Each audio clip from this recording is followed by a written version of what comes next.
are the big subjects. And Chris said, well, it's all about technology, extractive technology, and intelligence. What even is intelligence? Do we need intelligence? Is intelligence important? These are some of the subjects. Any thoughts on this side? Who have we got over here? Izzy. Izzy, let me just hit you with a round of applause. Any thoughts, Francesca? Yeah. I think something I heard earlier was around climate change. Yeah. And like the planet is going to be fine. We are the ones that are going to. Yeah. The planet will continue for billions of years rotating around the sun. Yeah. It's us who are just collectively in this death spiral of of extraction of trying to grow and trying to eat more than we need and trying to amass more than we need. That. Yeah. Yes. I mean, I'd like to scale it back to intelligence. I just went into a rabbit hole and I thought about intelligence, and I think it's a social concept, which my parents told me that I was intelligent if I, could do 2 by 2. Yeah. Right? So I don't think intelligence, we need intelligence. I think we need tools. Right, which can do smart things, which can do things that solve actual problems. If we're wasting time, effort, and natural resources in getting to intelligence, which does not matter, I think it's stupid, because LLMs are, in my opinion, technically just parrots, and they're trained on certain data, and that's what they'll give. So if it's 90% garbage, it will give 90% garbage output.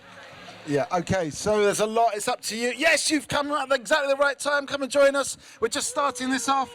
We have got Francesco, we have got Pranchu.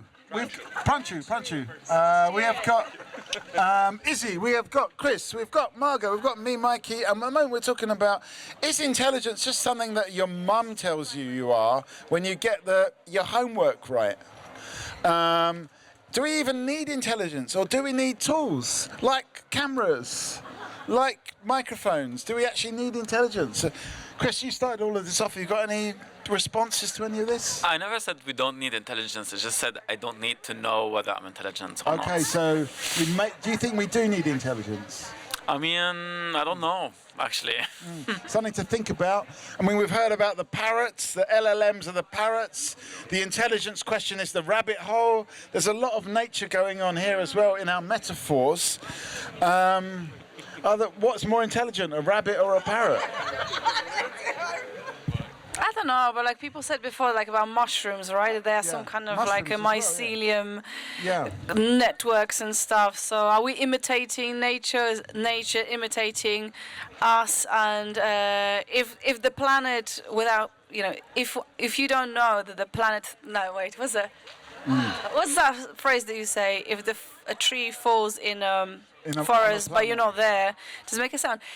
So if the planet thrives when we are no longer here, do we care? Okay.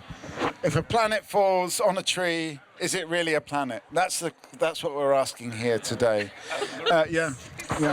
For me, it's more like, are we really building intelligent systems if these systems are destroying our worlds that we need? That doesn't so sound are we really intelligent if we are getting exhausted at the end of the day to build a system that just gives us something that helps some people but not everyone? It doesn't seem that intelligent, does it?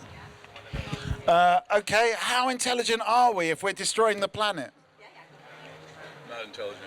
You're saying, okay, thank you. Yeah, not at all. He was struggling to answer that one, but yes, come and join us in a second. But go on. I think intelligence, is like a social construct. I don't think there is a real thing about intelligence. We are processes that are just unwinding the same way you wind up a zip toy and let it go. I think our ego makes us separate it. I think our ego makes us separate ourselves from the rest of the planet as a collective living organism, and it's when we're out of flow with everything else that we're less intelligent. It's like flowers are intelligent; they stay open all season for pollination. Trees are intelligent; they always grow towards the sun. Yes. Anything that takes us away from that is less intelligent. Okay. All right. This is big stuff. Izzy, have you got anything you want to join in on this one, or you just want me to hand the mic to Margot? Go ahead. I'll do the intelligent thing. And it'll pay off long term if you give me the mic. No, but I'm just thinking about this, where is this kind of fixation on intelligence and like knowing things comes from, and where does it end? Because I'm happy not to know a bunch of things. Yeah. I'm really happy not to know a bunch of things, but we were talking about the size of rockets before. Why is everything kind of trying to do better than the next person, build a better, more phallic rocket? I don't need it's okay to be a bit stupid. That's fine. It's part of life. Okay. So is it a false goal intelligence? Is it like a false destination intelligence? I'm going to explain. So we have got Chris, we've got Margot, we have got Francesco, we've got Prandu, we have got Izzy. Pranchu, I'll get it right in a second. I want a final thought from you before you go, please, Francesco. And we want you to take your water with, that's my water. We don't want you to take that water. What's your name? Fallon. Fallon. Yes, Fallon Wilson. Okay, and we're talking about intelligence. Is it a chimera? Chris said, how intelligent is it if we're building systems that destroy the planet? That doesn't sound very intelligent. I appreciate it. I love it. Pranchu said, intelligence is just something that your mum tells you when you get your homework right. I like that. That's fun. Francesco, give me a final thought before you go. Tomorrow gathers today. Yeah. Okay, dancer. All right. Okay, Izzy. Yeah, I want to comment about competition and say that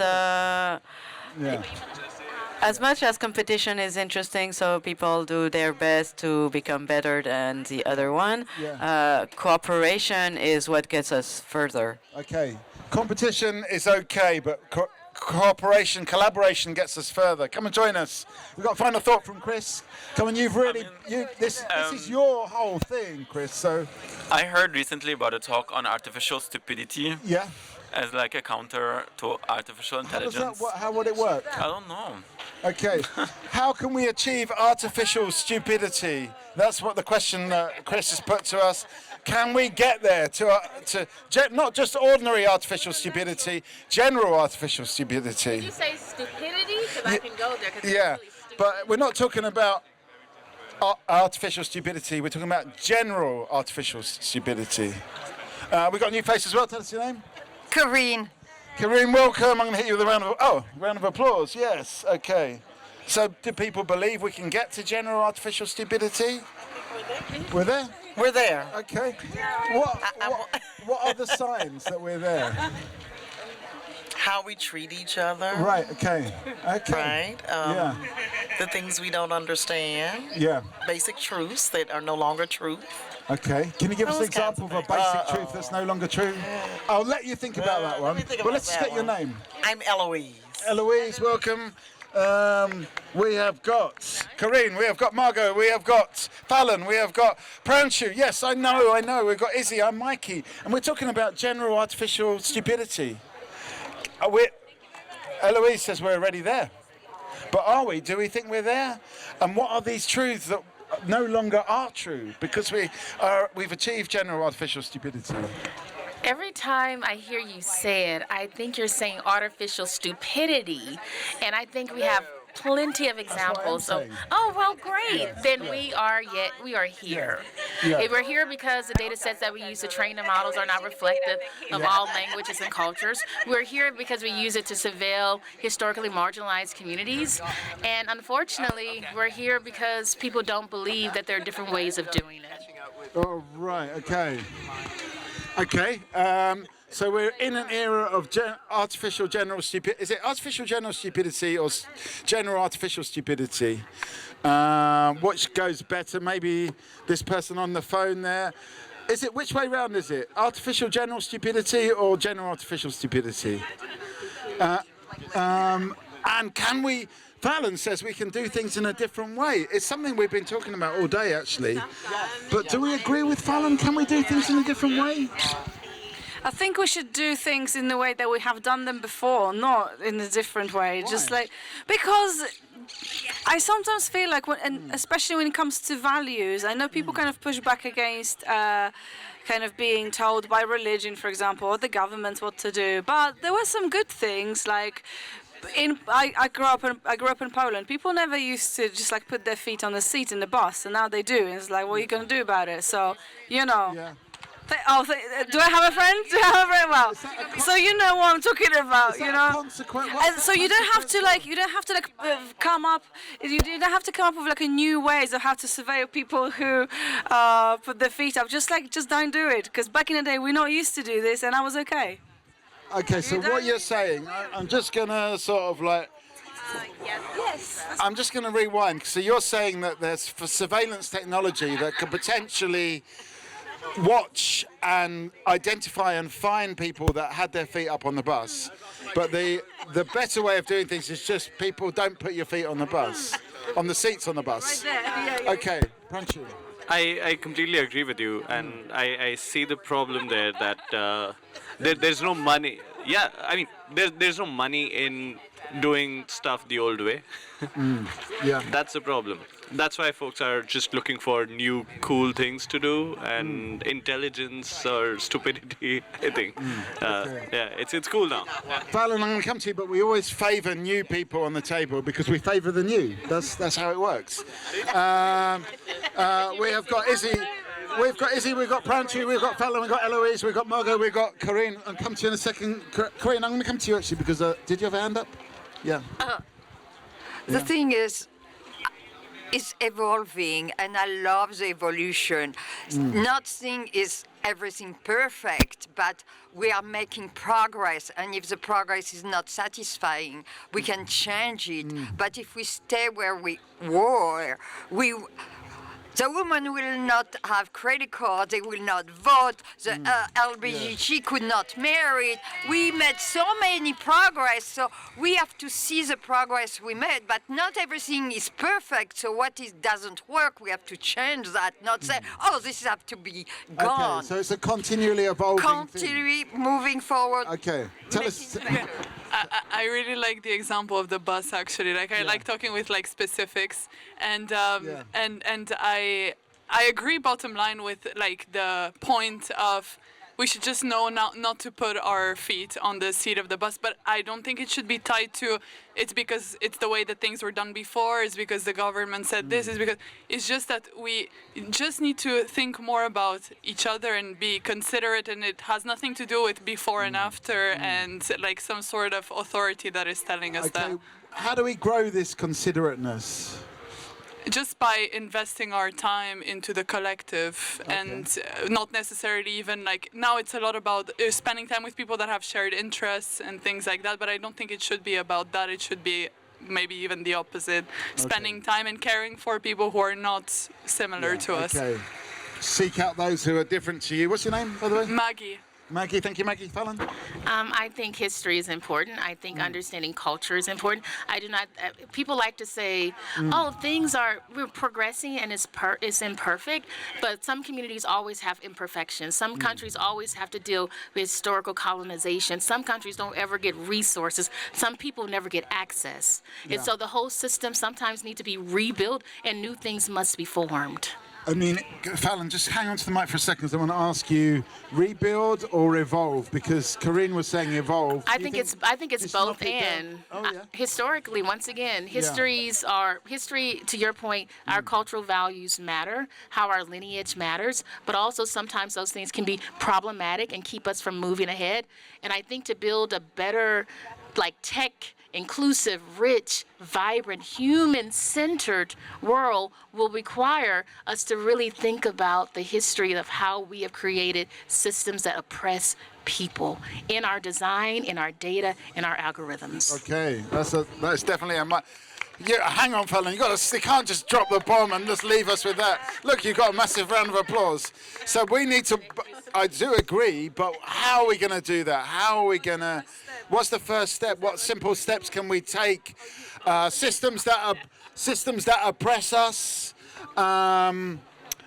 You're saying look at the history first. Does that help us to evolve or rebuild? These are the questions. Someone else, Eloise, come on, get involved in this. Yes. Pranshu, you've got...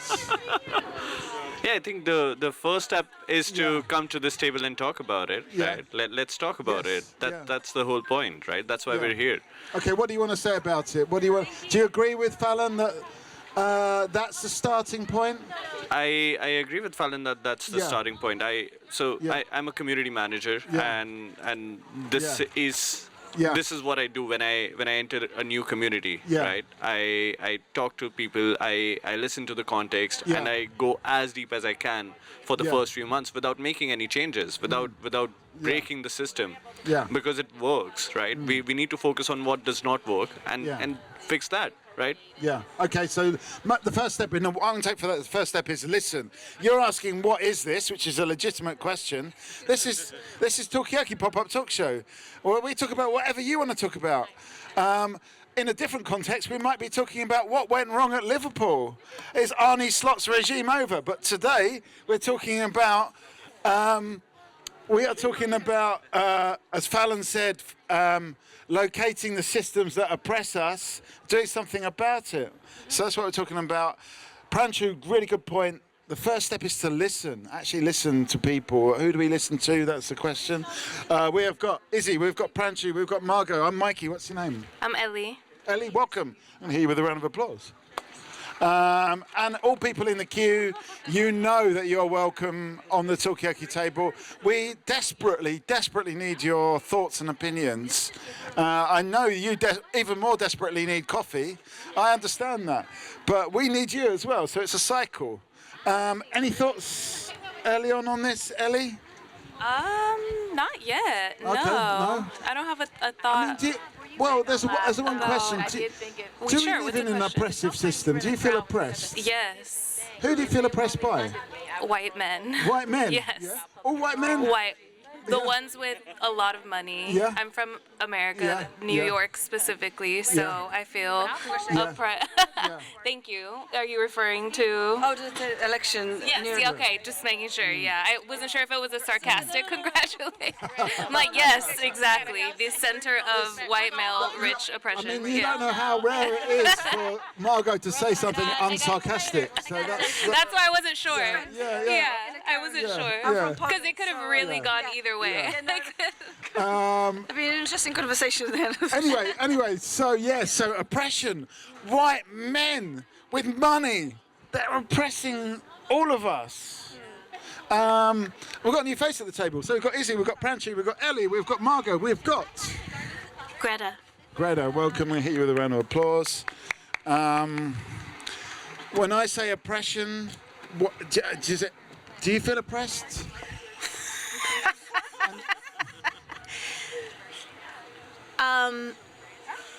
I believe deeply that there's systematic oppression that affects some people more than others. Do I feel oppressed? I would say yes, but it's relative. Like I'm. So you feel relatively unoppressed, sort of in the middle ground, the habitable zone of oppression. Yeah. Well, I'm a Buddhist, so. Yeah. Or I practice Buddhism. How does that affect your view on oppression? Well, I believe we all we are like, so we're all oppressed if one of us is oppressed. Right. Okay. Yeah. And that our path out of oppression is sort of through radical empathy, radical compassion. I mean, you were talking. You were talking about system. I'll come to you in a second, Margot. But you were talking about systemic oppression. Can you have like systemic compassion? I mean, that's what I'm trying to do here. Oh, right. Okay. That's okay. Fantastic. Come and join us. This is systemic compassion we're doing here. Yeah, come and join us. You can't resist that. Yeah. You'll be back. We may not be doing systemic compassion when you're back, but anyway. Okay, systemic. That's what we're talking about. Systemic oppression. but we can have systemic compassion, maybe. What do people think? Izzy, you've not said anything for a while. Have you got any views on this? Margaret, you were going to say something, weren't you? I was going to say, like, compassion it's just such a deep and radical idea, because when you think about the white billionaires, millionaires, I really struggle to be a Buddhist about being compassionate to them, like on the human level, yes, but what does compassion to a billionaire look like? I don't know, but somebody was explaining what does a bit. Yeah, exactly. Sorry, I don't know. I'm not even going to try to. It's a question to the whole table. Any thoughts, Ellie? I know you don't have to be. As a non-billionaire, I'm not sure. But I know compassion. Would you like to be a billionaire? No, no, it's unnecessary. I would like to live within my means. I would like to have health care. I would like to care for my neighbor. I would like to contribute to building equitable systems, equitable internets that allow for safety in spaces for everyone, especially those most vulnerable. But compassion just at this table looks like you inviting me to take a seat and putting this microphone in my hand and allowing me to speak whatever is coming out that I am completely improvising right now. Like, that feels like compassion. You know what? That's what I want, really. I mean, whether it's compassion or not, I want you to be think not on your feet, on your bum, thinking aloud, because that's it's like train of thought, just Yeah, go on. Okay. I'll just say. Sorry. On the topic of compassion, compassion for billionaires. So, I mean, I think what Zen Master Thich Nhat Hanh would say, I know what he would say, is that that you have to have compassion for both the done to and the doer, and that is where we really find true compassion, because the act of cruelty, it harms the doer as well, and that's actually where we can find our deepest humanity is in finding compassion for that. I mean, do the billionaires understand the cruelty of their situation? No, but that's irrelevant. It's about what's in our own hearts. Okay. Yeah, I thought about what does compassion look like to billionaires. The answer is shareholder value.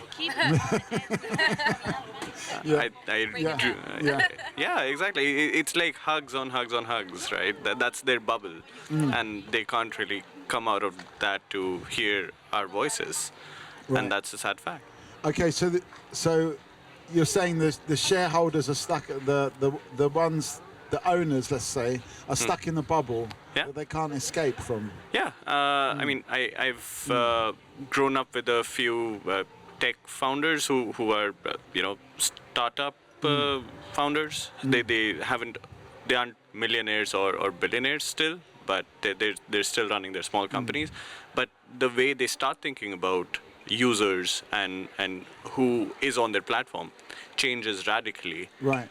So they're changed by their own success. Exactly. Yeah. And that's I don't know how to put it exactly, but that's because of the system that we've built. The way we talk about money and how we equate it to users and how much can we exploit them for each dollar.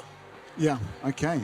There's some good points there, and I just want to invite this person over here to come and join us. Everyone's welcome on the table of chat. At the moment we're talking about, and I guess we're all about systems really here, aren't we? Because we've got people that actually can build systems for once, but are we building these compassionate systems, and what would that look like? And is that one challenge too far for these nerdy engineers?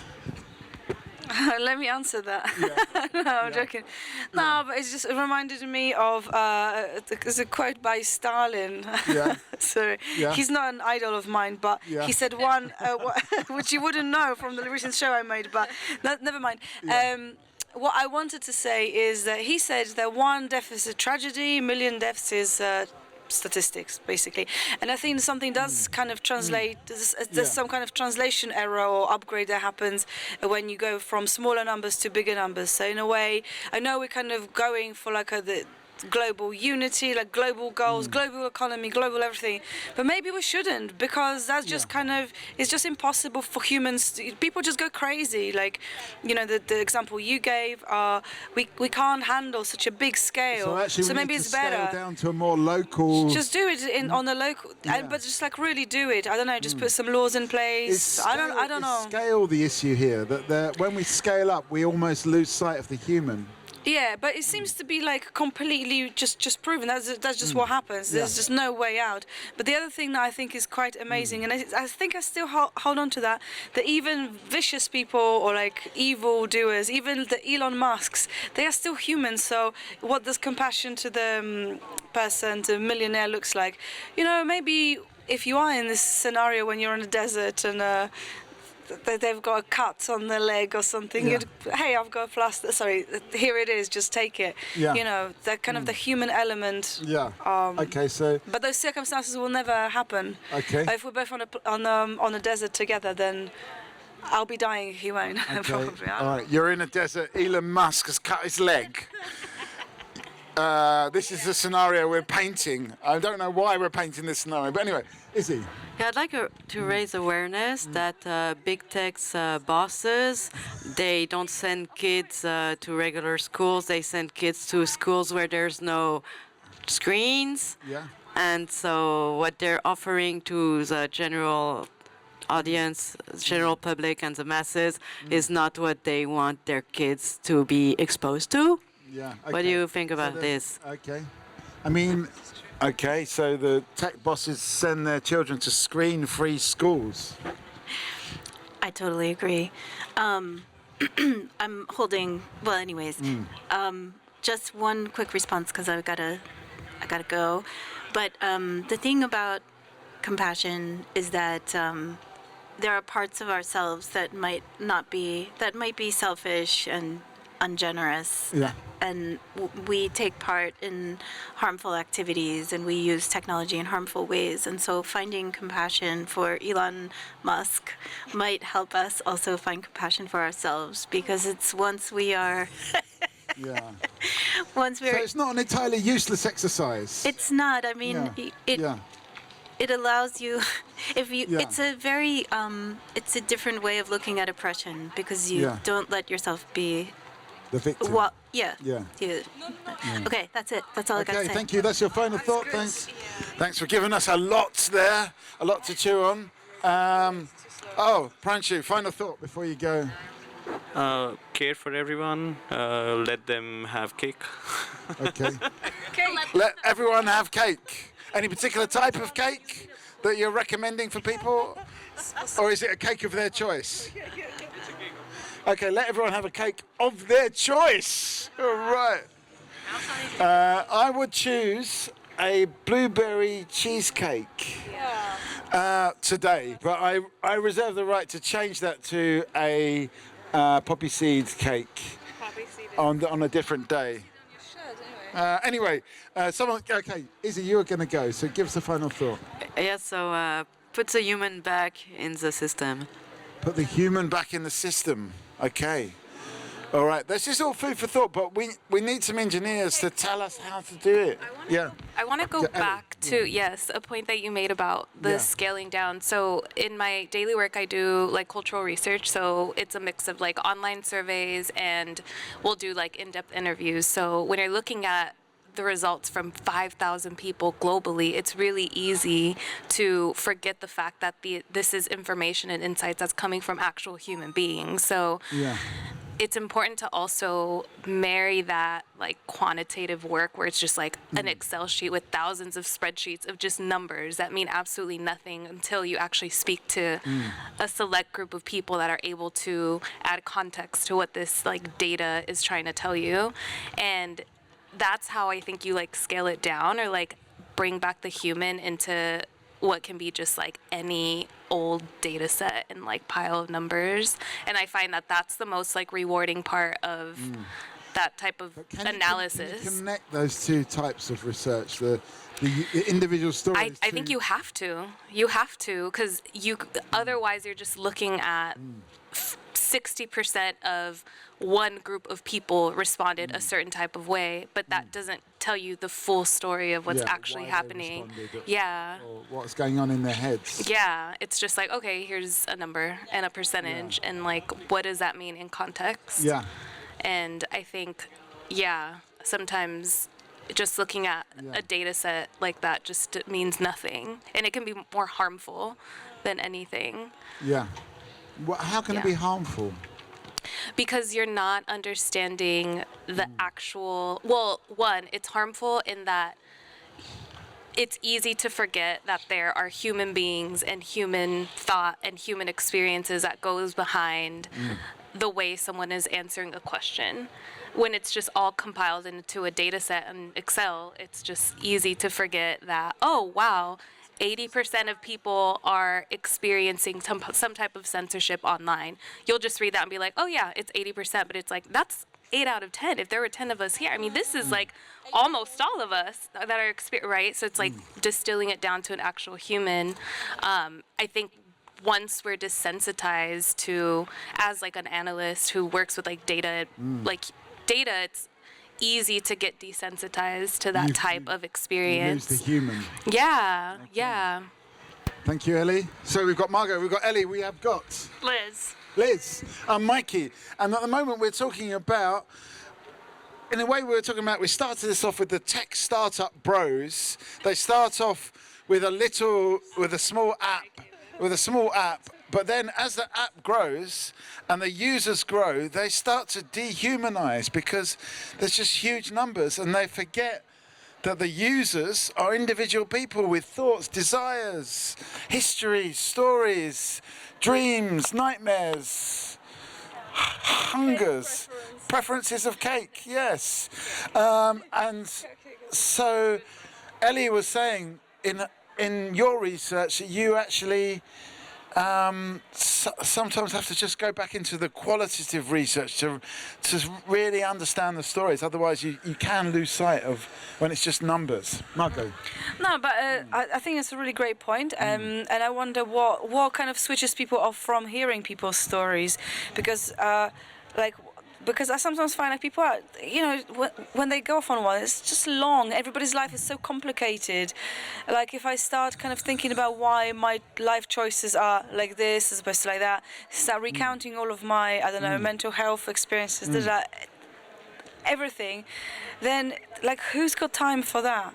It's harsh, but it's. Do you think people could be more compelling? So can we be? Yeah, maybe it's about finding a way of hooking people in. I don't quite know, because I completely agree with you. It's like if you dissociate a personal story from a number or a statistic, then what are you doing? You're just making decisions that are just mechanical, really, but they are affecting real people still. So I don't know. Should the billionaires, going back to them, be sent to compassion camps? Compassion camp. We will order you to be compassionate. Okay. The person with the cut leg, what do you do? Okay, and yeah, earlier on we were talking about Elon Musk in the desert. He's cut his leg. What do we do? But anyway, that's another story that we've moved on from that. What? If Elon Musk. You're on a desert with Elon Musk, and you can see that he's cut his leg, and he doesn't have any resources on his person, but you have a plaster. What do you do? How big is this cut as well? Yeah, that's my first question. How big is the cut? Because if it can be healed by a plaster, good luck. Yeah, that's not my problem. Are you going to give your final plaster to Elon Musk? Or are you going to save it just in case you get a cut? Maybe there's cactuses in the desert. Or cacti, I should say.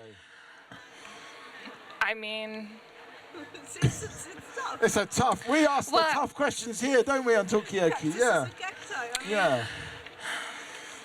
Yeah, I don't know. I don't think I would give him. I don't think I would give him a Band-Aid. I think I would let him suffer a little bit. But this is.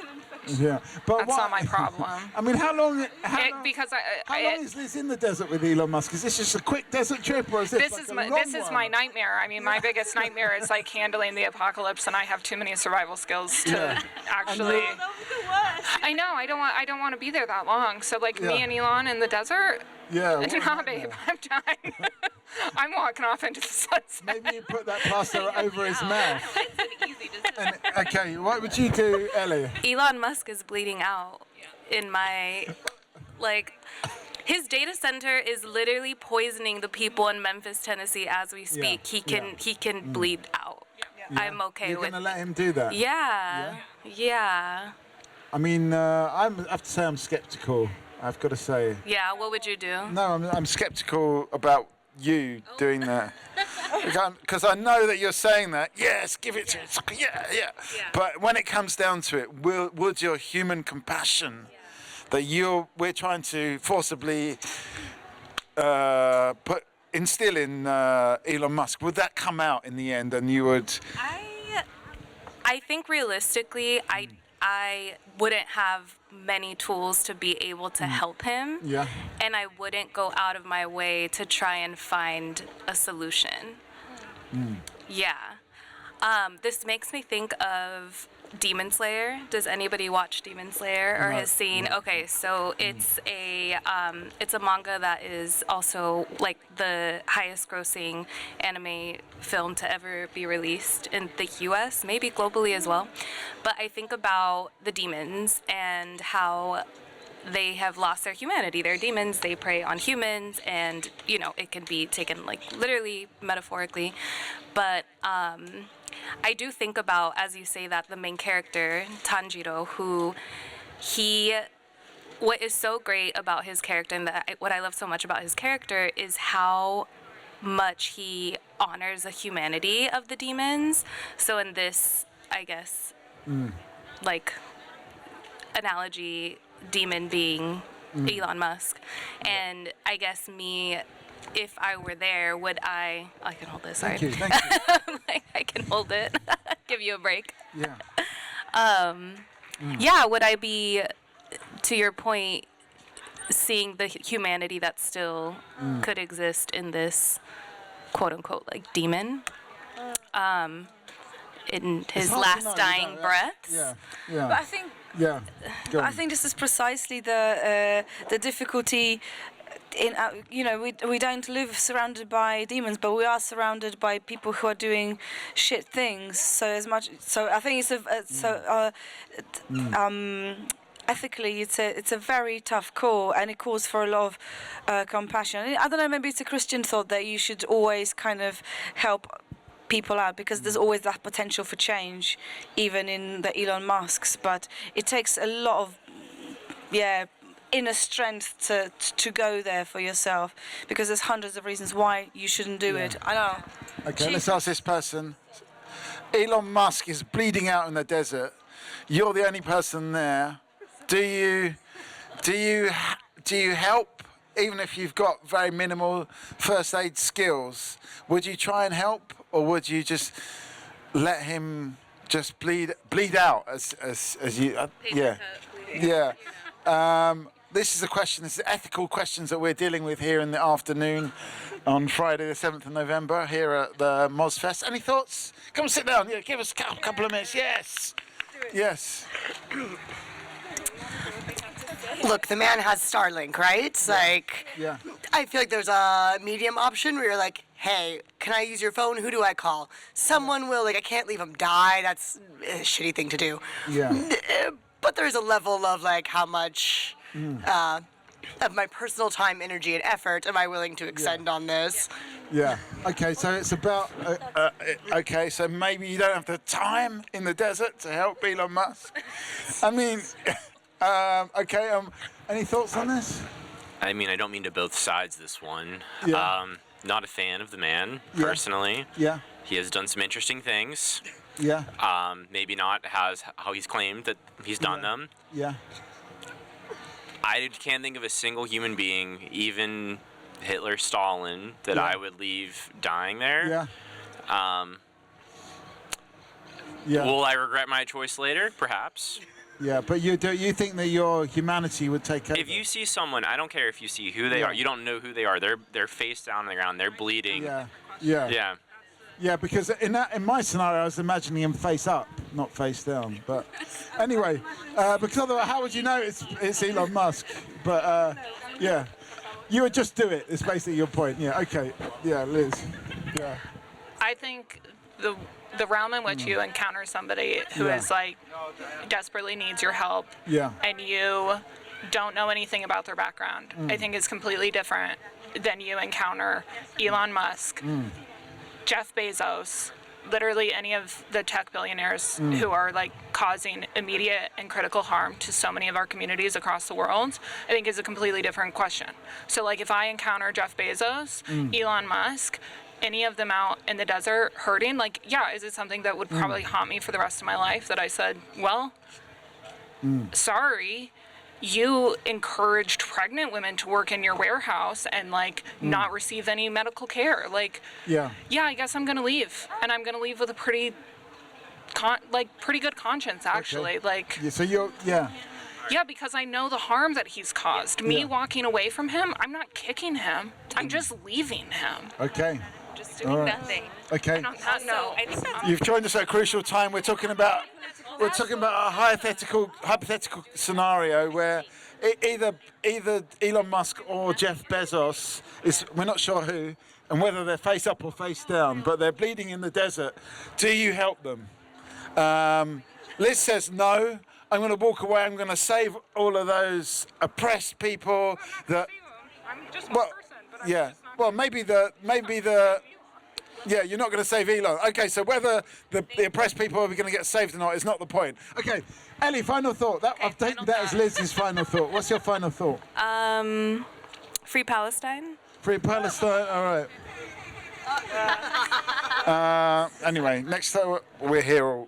Okay, so I don't know anyone's names. What's your name? I'm Alex. Alex. Okay. So here's what I'll say. Right. Yeah. It's the Wild West. Right. Yeah. Someone's committed a murder. Right. You capture them. You're a bounty hunter, whatever. You capture them. It's a similar story. You can either kill them on spot, or you can bring them back to the town to face the jury. Yeah. I think this is one of those situations. If you think that they've done wrong, there's a court of public opinion. There's what would you do? I'd bring them back so that they could face justice the right way. There are processes and channels. Yeah. Okay. Yeah, feel free. Anyway, let's just get some names. So we've got Alex. We've got. Hello, I'm Shauna. Shauna. We've got Margot. We've got. Hi, I'm Freya.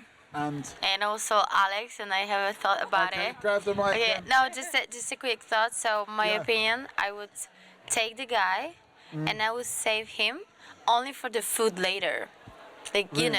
Yes, like during the battle, sometimes you don't have any resources, so you need to eat one another, right? Okay, so... And my justice is to, like, keep it, because after, if you don't have food, you can, use it, right? Okay. You would eat... Of course. Like, hello, he's so rich, he needs to be, like, would it be feedable. tasty? I think so. Okay. I hope so. Okay, so that's a different...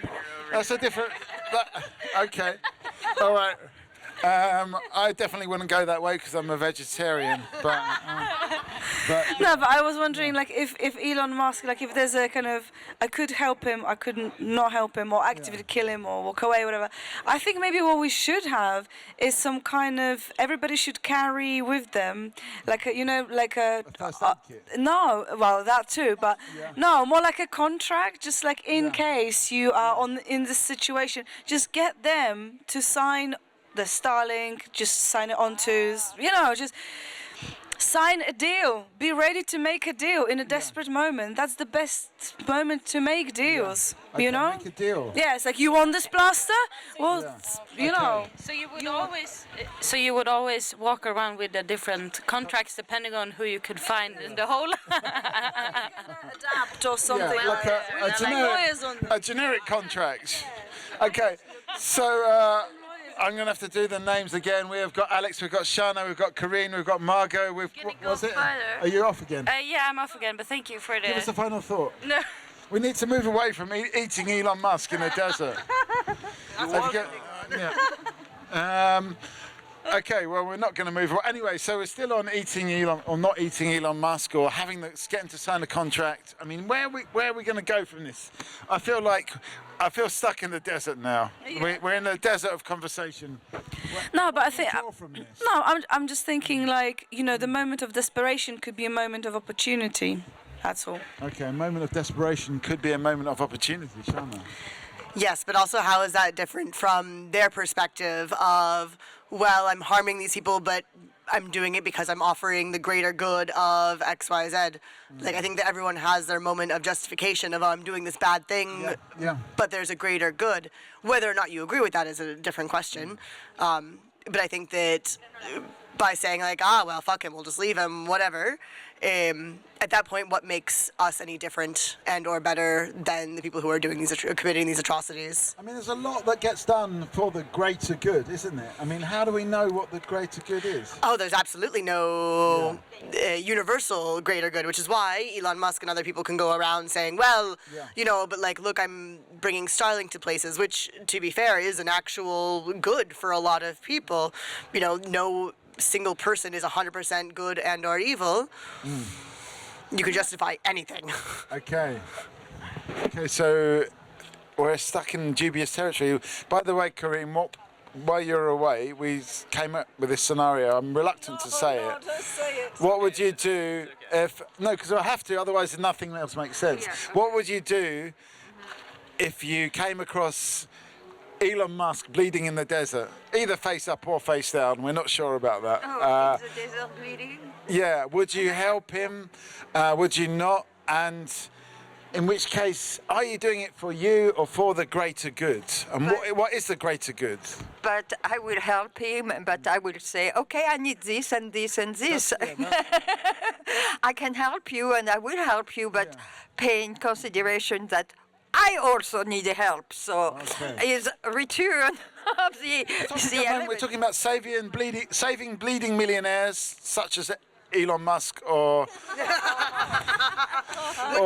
Jeff Bezos, maybe in the desert. Would you save them? Are you doing it for the greater good? Are we metaphorically in the desert ourselves? And do we need saving? Because that's what Corinne is saying. We are the ones that need saving. So, how can Elon Musk help us now that we've established that roughly 50% of the people would help him? How is he going to help us? Are we in the desert? Do you feel like you're in the desert? Maybe not literally, but figuratively? I don't feel like that. No? No, because I mean, if we take this argument to reality, then we're coming up with a justification to kill people, right? That's okay if it's in isolation. I guess if you're killing someone who's really bad, if it's like again, Hitler, Stalin types killing hundreds of millions, right? Maybe then. But that's not in isolation. Yeah. You start violence, it makes everyone else open to violence too. So violence begets violence. Yeah, I don't want to. Someone else said that I don't want to become a monster like someone else is. You know, I want to live my life as an ethical human being. Yeah. Okay. When you say, when the question was help, is not. I voted to help. Yeah. Yeah, but I voted help also. But you want reciprocal. I want my money back. But the thing is, violence is not accepted in the world. Like, you go to jail if you are violent, in the best cases. Okay. Yeah, I mean, do you always go to jail for violence? Does it depend? We've got Alex, we've got Shana, we've got Corinne, we have got Margot, I've got a name. Yes, we've all got names and we've all got opinions. And what would you do if you were being attacked by a serial killer? Would you kill that killer? Does that make you a murderer? And could you live as a murderer? That's what we're talking about now. We've got a lot of directions. Yeah. But I think what you're saying is like, oh, there's like some kind of good, there's like a good outcome of this. It's like I'm living a good life. I'm not killing anyone. Somebody's trying to kill me, but a burden of killing someone in self-defense is just too much. But sometimes we just don't get don't get a choice, or the choice is flawed. And a lot of people live like that. Like, you know, maybe I don't know if people have had to endure this kind of level of choice. But sometimes, yeah, you give birth to a baby. Yeah, it's great, but it's got a fatal disease or something like that. So it's like human existence is a bit like you never, it's not a menu that you pick just the dessert, which is what I would always do. But yeah, I don't know. I feel like we're getting into very hypothetical kind of scenarios. Alex, have you got anything to add to this that's going to maybe help us move on, or maybe help us talk about the relevant subjects? Maybe we should start talking about AI after all. Anyway, John. Let's go to another direction. Why life is so beautiful. Okay, life is so beautiful for me because my three kids are wonderful. I love where I live. I love what I work. I love my friends. So I live in paradise. But paradise is not everywhere. But for me, I was lucky. Okay, so you live in paradise. Life is beautiful for you. Do you agree? Is it a beautiful life? I mean, again, it's complicated. Everything is complicated, but I think that's also an important thing to recognize that even though, like, the intensification of everything is getting a little bit worse, but, like, it's also important to notice, ooh, can I just take this one? 'Cause I don't want to thank you. So I have a question about, okay, so the whole if we kill Elon Musk, whatever, what do you think that would actually have change? Like, yes, it's really easy to personify these, Elon Musk, Sam Altman, the people that we know their names, who do have control over these things. It's easy to look at them as the boogeyman, the faces of these terrible technologies. Would anything actually change, though, if these spearhead figures were eliminated or never existed? Okay, big question. Would it change if there was no such person as Jeff Bezos? Would anything be different? Would it be called Would it be named after a different river? Well, no. Rather than the Amazon? Denial. You're in denial about that. Yeah. So we would be just as greedy. Maybe you, Alex, would be the next Jeff Bezos if Jeff Bezos didn't exist, and maybe you'd be in denial. But anyway. I'm going to come to you in a second, Corinne, because I've just been. I want a final thought from you. Hang on, Corinne. Hang on, Alex. Final thoughts. Yeah. Ponce final. I don't care about car, like a BMW. I never recognize. Well, there must be something. Like I have a Toyota, and I say to my daughter, "Oh, I feel like I have a Mercedes. They look the same to me." Yeah. So for me, it's like a beautiful baby or a beautiful children or beautiful trees. It touch me more than car, but I understand men are very different. But do you ever want more babies? Like you've got one? No, I have three. It was enough. A lot of work. Yeah. But the thing is, regarding Musk, if we eliminate him, someone else will be in the same area. Yeah. Like the discovery is booming at the same time all over. So the guy or the people are doing the same thing, evolving in the same direction, which is good. Okay, so in a way there's a good side to it as well. We've got a new face to the table, and then we're going to hit you with a round of applause. So we've got Alex, we've got Shana, we've got Corinne, we've got Samir, we've got Margot, we've got Roberto, and I'm Mikey. At the moment we're talking about this hypothetical scenario. I'm trying to actually move away from it because we say in Talkaoke it's essential to be tangential. We can't stick on this one subject. We kind of have, but now because Roberto's here, I've got to explain, otherwise it makes no sense. But anyway, what about if there was no Elon Musk? Would it just be Elon Tusk taking over, or Elon Rusk rather than Elon Musk? And would it just all be the same anyway? That's what we're saying. Or Jeff Bezos, would it be, I don't know, Jeff Tezos or something like that instead? We're talking about chalk and cheese here, right? I mean, you can't compare a dictator like Hitler to Elon Musk, right? Someone's going to come up with a discovery at the same time, right? So there's a classic story of the Wright brothers discovering flight. Yeah. There's a Brazilian gentleman who claims to have found flight around the same time. Okay. Discoveries and insights like that, I think, are right for the moment. Yeah.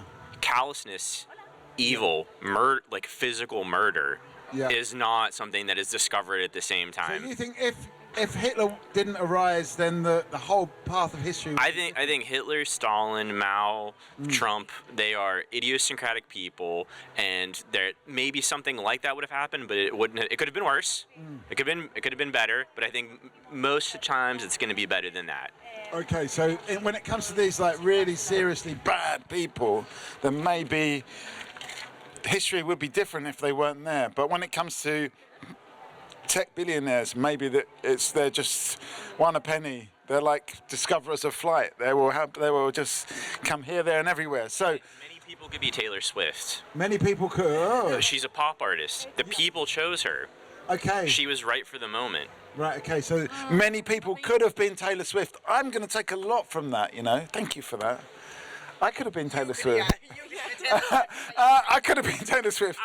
You could have been Taylor Swift. Sorry, Alex. That's what I should have said. You see, that's good Talkaoke hosting. What I should have said is, Alex could have been Taylor Swift, but instead I thought of me. Selfish. But anyway, would history be different if Alex was Taylor Swift? Yes. Okay. So it could have been you, it could have been me, we could have all been Taylor Swift. But would we want to be Taylor Swift? Would you want to be Taylor Swift? Come and tell us about it. Would you want to be Taylor Swift? And you could have been, if you'd have been born in the right place at the right time, you could be the next Taylor Swift. Okay, could you have been Taylor Swift if you were born in the right place instead of in Białystok, Poland? How do you know where I was born? But anyway, maybe I am in a parallel universe. No, but I just think, we were talking about real alternatives. We talked about different alternative platforms, sources of news, the ways to build systems and stuff like that. And we talked about our personal freedoms and freedom in general. And it is, and I think, if you just have 3 followers, you can exercise everything, all your freedoms and all your, force of persuasion, whatever. But you don't have that kind of following as big personalities do, like people with big, like Taylor Swift or whatever. Yeah. And I think that's really, really powerful. So. What's powerful? The fact that the fact that having a big platform can change people's opinions on such a massive scale on things as fundamental as, I think it's a good idea to kill Elon Musk in the desert. If that was repeated enough times by, there's a No. It was like, no. Okay. No, you haven't. Trust me. You have not. No, but I think if you repeat something enough times, if you amplify it by a big platform like Elon Musk, so you're saying someone like Taylor Swift has got a lot of power because of this huge platform, this huge following. It's more than I'm trying to say, but I'm struggling to say it. Okay. So give me a second. Or more chocolate. But maybe someone like, I don't know. Okay, so Roberto, have you got anything for us? Probably because we haven't this specific name, but anyone could be Taylor Swift or Frank Sinatra or whoever it comes. Yeah. Well, or probably Frank Sinatra. Yeah. But at the same time, every age, every time, every culture have their equivalent of this person. Yeah. Okay.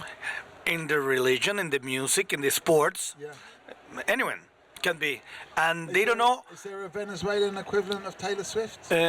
Probably not that big promoted, but yes, we have some singers, we have some groups that they are in specific times. You realize them, like from my age, they make an impact to us. Yeah. Probably some in our countries, probably globally, but it's interesting. Okay, so come and join us. Could you have been Taylor Swift? That's what we're talking about now. If you'd have been born in the right time and the right place, you could be Taylor Swift. Would you want to be Taylor Swift? Okay, Pierce Brosnan. Okay, right. Anyway, we've got some new faces over here. So we've got Shana, we've got Samir, we have got Margot. Yes, and we have got Roberto, we've got Pranchu, we've got Irvin, welcome. Do you think that what do you think about this Taylor Swift conjecture? In a way, it's the system that creates Taylor Swift. It's not Taylor Swift. Okay, she's Taylor Swift, but it would be just somebody else. It would be, I don't know. Yeah, Taylor Mift instead. Yes. I mean, would you be Taylor Swift if the system made you Taylor Swift? Yeah, I would actually. I mean, I have an example to support this. So earlier films used to be about like regular people going through regular emotions, regular jobs, and those were the heroes in our movies. Yeah. But now they are so extravagant. They are larger than life, and I feel that the society, our society, is looking for heroes in regular places, but we can't find them. Right. Right. Why do you think that is? Because we've made larger than life as an example of a hero in our society, and that's where we look. Yeah, we can't go back. Okay. Anything less than that is not enough. Okay, so we can't go back to regular heroes. Yeah, we can't go. Okay, come and join us. Come and sit around the table. We can't go back to once we've got Taylor Swift. Speak anything, please. Do you know Taylor Swift? You know, I am Hitler woman. What's your name? Adriana. Do you know Taylor Swift? No, I don't know. No, okay. It's a she. Anyway. I don't know. Anyway, Taylor Swift. Only about half the people around the table know who Taylor Swift is. But anyway, that's fine. The algorithm tells us what to listen to. Is Taylor Swift a distraction deliberately created by the media to distract us from the true issues? And could Noam Chomsky have been Taylor Swift in a different life? Come on, You don't even know Taylor Swift. So these are some of the. There's a point over here. Point no. No. She wanted to talk. No, why me? Why? I don't understand anything. Do you know Noam Chomsky? What? Noam Chomsky. Tomskin. No. Noam Chomsky. The philosopher. Yeah. Okay. Anyway, we're talking about it. Basically, the idea is that what Noam Chomsky is saying is the music is there just to distract us from the real issues, and Samir added that it's the algorithms are there to distract us as well. The algorithms are actually a tool of distraction. Do we agree with this? Do we disagree? I do agree with this for the masses, because if you're a regular watcher of Reels, TikToks, or whatever, we do have songs which are designed to get stuck in the head. Yeah. Right. So that you don't get out of that loop. Yeah. Yeah. I personally would agree with the word of mouth of my friends to listen to a certain song, and if they've had fun with it, but not through that. But it still does. It still gets stuck. Yeah. Right. Yeah, earworm. Exactly. Yeah, that's the word I was looking for. Have you ever had an earworm? Yes, absolutely. Okay. Yeah. What's your favourite earworm? Good question. Don't sing it, just tell us. Yeah. Which one? I think everyone has one. Okay, anyone got an earworm here that we could just say we've got something to... Have you got an earworm? What's the problem? They're all terrible. There's normally not a good earworm that you are like, yeah, I'm jamming. It's always like, oh fuck, this is in my head again. Da da da da da da da da da 2020. No, there's no singing on. By the way, you've just broken one of the rules. There's only 2 rules to break, and that one of them is no singing. Okay. Is music there to distract us? That's what we're talking about. Is popular music there to distract us from the real issues?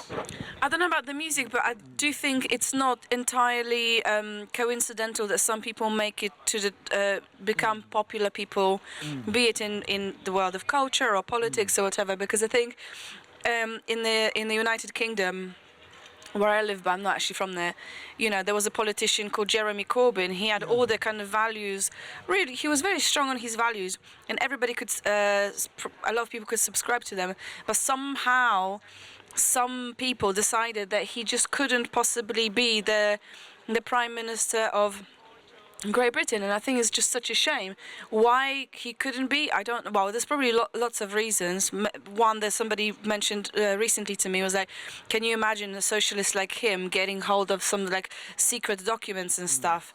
But I think he also didn't have the kind of celebrity persona. He didn't have the main character aura, and that's the problem. Main character aura. Okay. Okay, so it's about having main character aura. You can't succeed. Do you know what main character aura is? No, I don't. No, okay. Can someone explain? Can you explain, Shana? Main character aura? Can anyone explain? Come on, Crunchy. You're the resident explainer. I'm the resident. I'm very bad at it. What is main character aura? Essentially, that whenever you walk in the room, you're the main character. Everyone's side characters. They're just supporting you, and you're the only one that matters in the room. And how does you achieve that? Ego and delusion. Okay, so you're the person with the biggest ego. With extroversion as well, like you have to be able to go into a room and actually command attention or energy. Yeah. And then how many times you ask the other person questions about themselves or like steer the conversation away from yourselves is the... What do people think main character aura? Is it a bad thing? It comes back to what you were saying about all the heroes have to be larger than life personalities. But also that occurs because there are people that follow those those persons. You can't have a main character without... It doesn't exist by your own if you don't have a society or a complement of people that is able to follow you whatever you say. So we are the society that created main character aura. In the modern elect system, you just want people, the general audience just want to elect someone who has this kind of characters. Yeah, I mean, but is that a good thing, or is it, I mean, is it essential for a politician to have this main character aura? Otherwise, you don't get the tickets. It just doesn't work. It's just system malfunction. No, but I think we have to separate like main character energy and I just had lost my word. Being able to motivate or move people, right? Like there's different things behind it. Like Nelson Mandela, Martin Luther King, you could say had main character energy. But what's different about that is they had the idea to say, okay, I'm here representing the people, I'm listening to the people. I think that separates the good and the bad of like, am I doing this because I'm representing people who maybe don't have a voice? Or am I just saying this because I am the greatest, I am perfect, and you all should realize how great I am? Okay, so you've joined us at an interesting time. We're talking about, does a character, like a powerful character, like a politician, have to have main character aura, main character energy to get those things done? Most people on the table are saying yes. You can't have a politician without this main character energy. But is that really necessary? And what does that say about us? Are we the followers then? That's what we're talking about right now. We've got Adriana, we've got Samir, we've got Margot, we've got Shana, we've got Irvin, we've got Pranshu, we've got Roberto, and I'm Mikey. What's your name? Chennai. Chennai, welcome. Thank you. I asked the question to you, but you don't necessarily need to answer it. Okay. So give me the mic. Main character energy. No. Yeah, so I think that's part of what makes a politician, right? That's what makes them different to all of us in some ways, is that they are willing to put themselves out there, stand out there and say, vote for me, right? Already that's a main characteristic. So that comes with the package, unfortunately or unfortunately. Because there was a politician in the UK who didn't have this energy, and Margot was saying that because of that they failed, but not because they had bad policies or because they were bad at their job, but just because they didn't have that energy. Yeah. What do you think about that? I think that's spot on, because their character wasn't tested. I think I know who you mean, in an election. So I think when a politician comes through and they've not gone through an election process, then that main character is not tested nor trained. Right, okay. So they're not really doing their job unless they've got the main character energy. What is the role of the conductor in the orchestra? So interesting. What do you mean by that? I don't know. Is a conductor a main character, or are they a side character in an orchestra? Yes. I mean, exactly my point. They need to be a leader. I don't think main character energy has anything to do with it. I think main character energy only matters when it's a popularity contest, which social media has made it a popularity contest where everyone's just mudding off of each other. But at the end of the day, if they don't have the right policies, if they don't do the work, and if they just bet on the wrong things, they're not going to be as successful. And that's a fact. But regardless of the results, what they make it seem like, that's the issue we have today with the main character energy.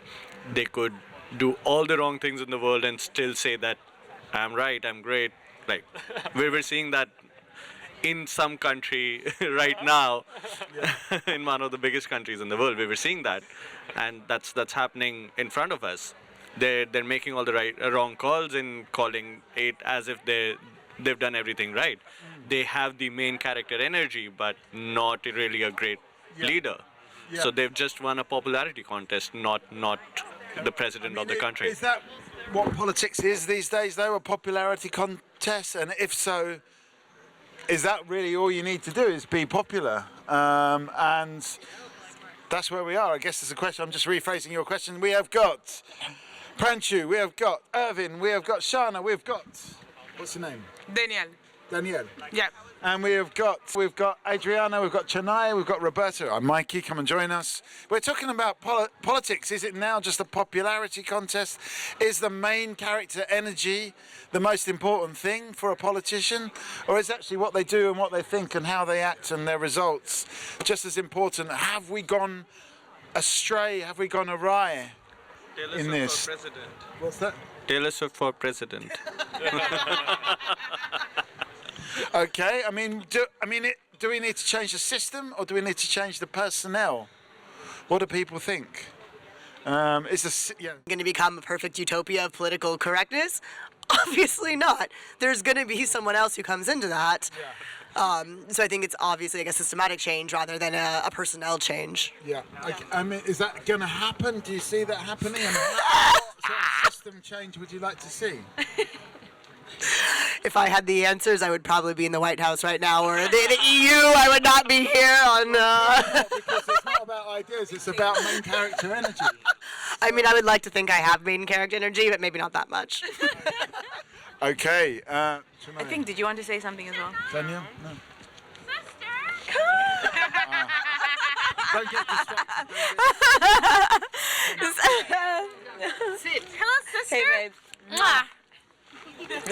Oh, I was gonna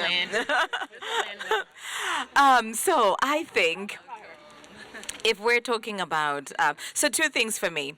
One is I think humanity has always had a way of like, I don't know whether it's evolving or is we have moments in time, right? And we have had a moment in time of like just bad people being popular. Right? That's the moment we're in, right? And another moment will come. And I don't think because of that we necessarily need to uproot the whole thing and put it in the bin because we're saying it doesn't work, because it works. And I think it's natural that when you have a process that speaks to renewal, or you will come across some bad apples at some point, right? So It's we just just drew up a bad apple this time. We're talking about a political system. So yeah, we come back in 5 minutes. We'll be talking about Taylor Swift again. But right now we're talking about. Do we want to see the system change or the personnel change or both? Is it? I mean, I think what you were saying, Pranchu, is that the system actually, and you as well, Evan, that the system kind of puts these kind of people to the top. So maybe the system needs to change, otherwise we're always going to get these kind of people. But you're saying, Chennai, that we've just drawn a dub this time and we could do better next time.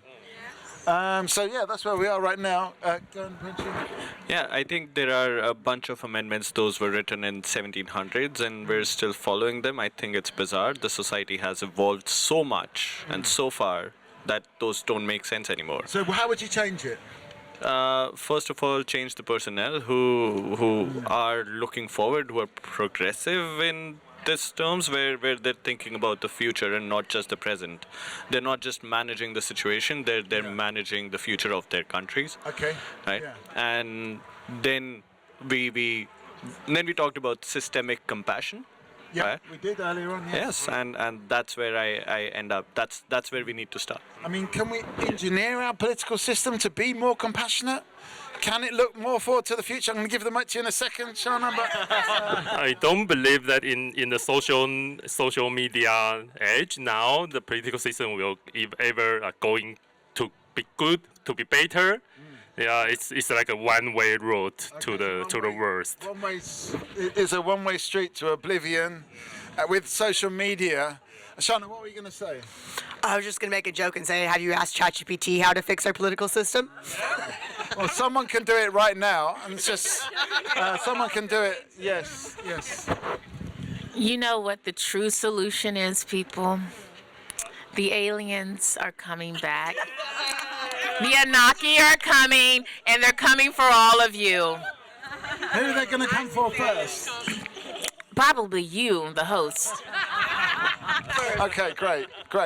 All right, so we're talking about... So there's some points over there about the... Is that your final thought, Fallon? Yeah. The Anunnaki are coming, and be prepared. Okay. Be prepared. Thank you. So what do we think? How do we get to be more future-looking? Are we as pessimistic as Irvin is saying? In the age of social media, we're headed on a one-way street to oblivion. Pranchu, you didn't give us a final thought? No, Pranchu, no final thought from you. You going to give us a final thought? Okay, we'll come back later. Okay. All right, so where do we want to take this conversation? Margot? You know, I dream of a day when I just don't know enough, I don't know much, there's an alien civilization coming in to take over, and then I can relax because I feel like I've got too many choices, I'm just too aware. I can't even Google anything because I'm giving millions to, my pennies to the millionaires. I can't even use ChatGPT to simplify my job because I'm destroying the planet. I wish I just didn't know as much as I know, and I'm just a random, normal human being with average access to information. So you're quite looking forward to an alien takeover. Yeah, Oops, sorry. Didn't we? Yeah, no. I'll add something to this because I have the feeling that what most of the people in my circle, including myself and my partner, I must say, what we're only envisioning is that at some point we will go back to what we did centuries ago, which is just live in a little house in the middle of the forest, have our own garden with our own food, and then we can just get the food from that garden, take care of our animals, and then just live in that little bubble close to our neighbors without knowing nothing about what's going on in the world. And that's actually what we're like looking forward to, and I think that says a lot about society right now. The fact that we're in the let's say most innovative and most modern future that we have ever been, and all we're trying to do now is go back to like the primitive part of ourselves. So that actually stresses me out a bit as well. Okay, so is our future, our best future, our past? And what does that say about now? It's actually so the Third World War might be coming, but the Fourth World War is just going to be with sticks and stones, because we, as Irvin said, we're on a one-way ticket to oblivion. Danielle, you have not said much. Any thoughts on any of these questions? Do you feel optimistic about the future? Is your future also in a country house with your own animals? I've got a sound effect. So I don't know if I can explain in English because my English is. Give us a different language. I speak Portuguese. Portuguese. Anyone know Portuguese? Yeah, maybe Spanish, but Spanish we can do. But you can. But no, I'm trying to in English. But I think about the future, so I'm trying to stay. How can I say the word? So I'm trying to believe in something. Yeah. Big. Yeah, I'm trying. Yeah, because I think the system for everybody, I think it's more like if you don't believe, you can do nothing, and so you need to continue. Yeah, so I think you need believe in something, and I think it's more you need. I think you need education, the people, because if you don't have education, don't have the future, and I don't know. I think, I'm an optimist. Yeah, you're an optimist, but a difficult optimist, or yeah, sometimes, but if you talk with the people, I think you can believe in, because a lot of people have a project. A lot of people trying to believe together. I think. Yeah. Okay. So there is talking to people. Maybe you get some belief, especially around here. There's a lot of some might say unrealistically optimistic people around the table. Look, like Roberto, for example. I'm really optimistic. Yeah. Probably, I think that we are sabotaging ourselves. Can you imagine?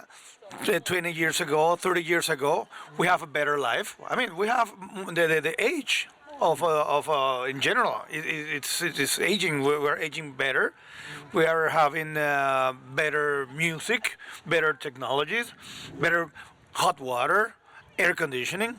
So we're living better. Even sometimes we are sabotaging ourselves. Like we have no future. Yeah. We have a better present that we had. Yeah. Several other our parents or grandparents had, aren't we? Are you optimistic about the future? No, that's a no. I mean, Roberto's saying we've got better air conditioning, so how can we not be optimistic? Better air conditioning. We've got better air conditioning, better medicine, maybe. Yeah. Yeah. Come and join us. 2 minutes. Yes. Are you? I'm gonna search for some. Okay. Later. Yeah. Hang on, Roberto. I've just got to spread it out. I know that you're desperate to defend this. You're optimistic. You're saying we've gone backwards. I'm going to give it to Shana, then to you, Margot, and then I'll come back to you. I think so far a lot of this conversation has been surprisingly black and white for you people, you guys. I'm surprised that it's no way to say yes, things are better, or yes, no, things are worse. But it's about the optimism, the sense of optimism. That's more of a sense, it's a feeling. So there's different levels. I mean, I think that every generation, every world has always had a bit of optimism in terms of, am I going to live longer than my parents? Do I have better access to healthcare, childcare, whatever? There are things that are obviously progressing in our society, and yet there were, terrible dictators in the Roman times. We've always had shitty things and shitty people who, driven by greed, have made other people's lives worse. I think you have to look holistically at their entire world. Yes, we have terrible, greedy people who are ruining our environment, but, we also have YouTube and penicillin. Okay. Does that make you more optimistic or less optimistic? And the fact that the greedy people have got more power and more resources now, isn't that a worse thing that, the Roman general only had Roman instruments of destruction? Anyway. Have you heard about this thing called the Catholic Church? Yeah, okay, Catholic Church. Rings a bell. Yeah. Okay, so Catholic Church has been an instrument of both human development and human restriction. I think it's fair to say. I'll leave it there. And Margot, and then I'll come back to you, Roberta. Sorry. I want to go back to agriculture and the kind of simplicity of life, because apparently the paper came out in recent times. Because I think if I had an analog job, and that's a callback to MozFest last year, when we talked about what would be your analog job, because everybody seemed to have had jobs in the tech. Hello. I think it wouldn't be agriculture, it would be just something to do with building maybe, but apparently cultures that cultivate rice are naturally, as a result of that, they're more collaborative. People they've got a more collaborative mindset, as opposed to people who cultivate wheat. That's more about I can grow it myself, so I don't really need to collaborate with anyone. And apparently that's a real thing in how cultures and identities are formed. So the technology of the agriculture more rice. Changes how society. Danielle, give us a final thought before you go. Final thoughts. How do you say that in Portuguese? In Spanish. Okay. Yeah. Are you optimistic? Optimista? Sí, es que, bueno, yo creo que bueno, yo vivo en una comunidad y que tiene, sí, que tiene mucha gente que hace cosas increíbles. Yo creo que cuando yo me quedo en la social media, sí, es terrible, el mundo está se acabando, pero cuando yo veo las personas haciendo cosas y no tiene nada, no tiene, por ejemplo, investimento, no, yo acredito em alguma coisa mais, ¿sabes? Que as pessoas siguen haciendo sem recursos, sem nada. E muitas vezes as pessoas que têm as coisas, que têm os acessos, se quedam tipo, oh, o mundo está acabando. E não está se acabando, porque as pessoas seguem fazendo as coisas com o que têm. E não têm plata, não têm nada, pero seguem fazendo coisas incríveis. Pero então eu creio que muitas vezes lo melhor é deixar o teléfono e seguir a vida, porque as coisas siguen. Sí. Muchas gracias. We need some translation. Maybe you can translate quickly, Nai, and then give us a final thought. What was that? She was saying that we should actually go back to the roots, you would say, in the sense of, for example, leaving our phones and being a bit more conscious with what we are doing, sort of. I was going to leave, and my final thought was inviting you. I wanted to invite you all to our future farm. So that's where we will be. Have you discussed this future farm idea with your partner? It was his idea, actually. So. You know what? These things can actually come to his head. Okay, well that's good. I'm pleased to know that. I hit you with a round of applause. Okay, you're off as well, Shana? I'm also off. What are my final thoughts? My final thought is I could never be Taylor Swift. Well, you've got the main character anyway. Okay, so we've got a new face over here. I'm just going to get the timing right. What's the name? My name is Joel. Joel. And Roberto, you've been wanting to say something for a long time. Maybe it's time as well. We can do a little. Should we go a little bit? Try the Espanol Inglés mix, maybe. But give us a final thought, or give us a. Well, the final thought is. We should stop a little bit and thinking, are we sabotaging ourselves? Let's try to think what our grandparents lived. Could we do the same we're doing now? Talking about the price of phones and telephone or TVs or whatever we want to think about. 2 generations ago, 3 generations ago, where would we be?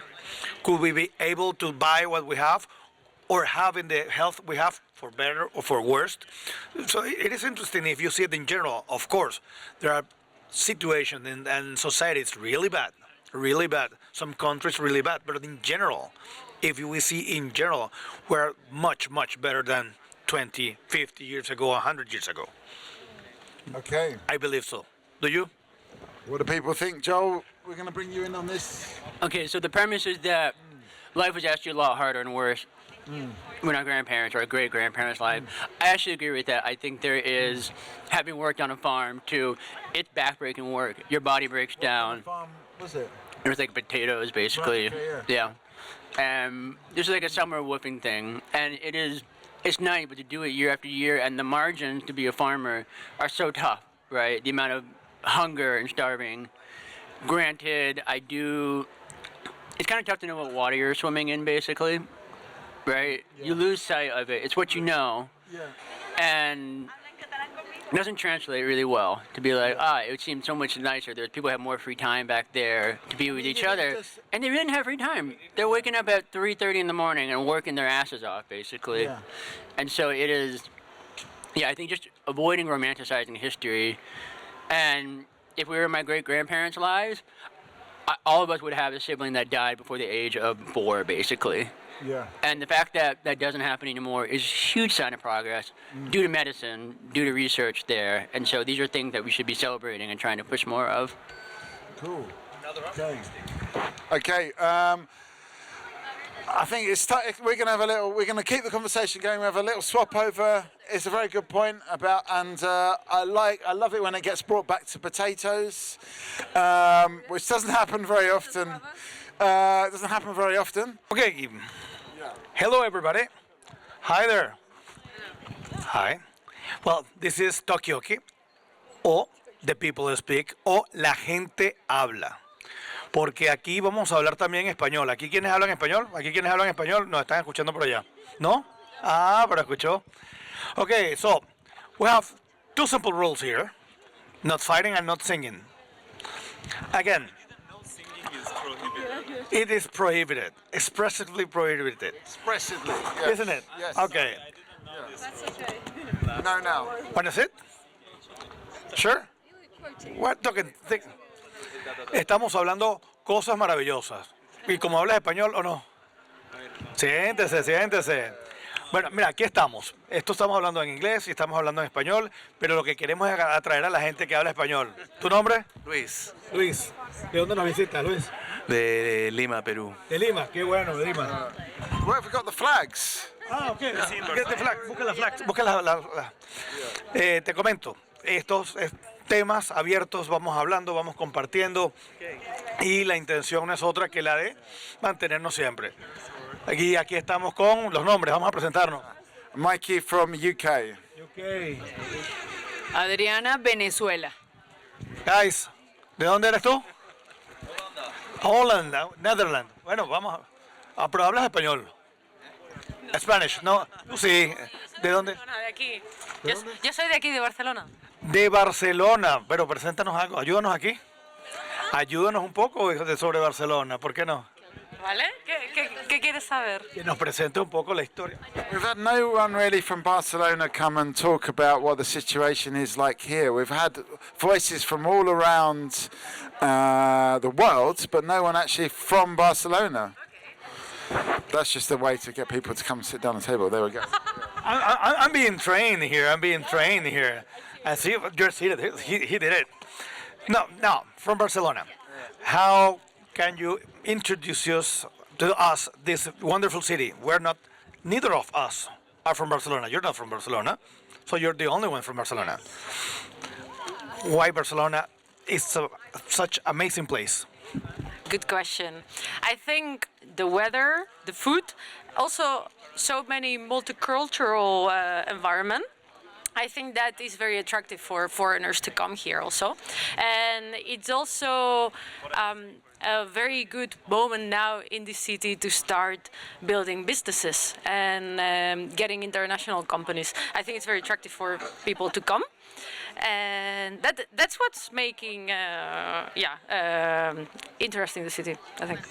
El mundo es multicultural. El futuro es multicultural. Sí, eso espero. Espero que se haga realidad, que se empodere ese mundo multicultural. I was waiting for you to finish this flags here. De Perú. Enséñale cuál es la de Perú. Para que él aprenda cuál es la de Perú. Okay. The Spanish into Red. Here we have the languages. What languages do you speak? English and Dutch. And you? Plus German. Plus German. ¿Y Adriana? Spanish and a little bit English. Ok, de Perú. ¿Sabes qué? No sé si ustedes pudieron ver una competencia. There was a competition of the best food ever. ¿Cuál crees tú que es la mejor comida? Espero que aquí. Best food. Chinese. Chinese. Sorry, Chinese food. I've tried it 3 times on 3 occasions, and it's just disagreeing with me. Oh, I don't know why. Who do you think it's the best food? I don't know. Maybe Spanish. ¿Tú sabes por qué lo estoy dejando de último, no? Sí. Venezuelan typical plates. Pues déjeme decirle que there is a survey of the best food. It was a contest. ¿Y quién ganó? Perú. ¿Sabían ustedes? Did you know that Peru has one of the most famous gastronomy? ¿Sabías? No, I didn't know. Okay, what is it typical? What do you eat? Pork, cow, also many. No. It sounds like Spain. No, en serio. I have a question. ¿Qué piensan ustedes? What do you think about el ceviche? Sí, very good. Yeah, muy bien. I haven't tried it. You haven't tried ceviche. Yeah, ceviche is the best, ¿no? Pero una pregunta. ¿Por qué tienen esa disputa entre Ecuador y ustedes por el ceviche? ¿El ceviche de quién es? Es de Perú, no hay disputa. Es de Perú.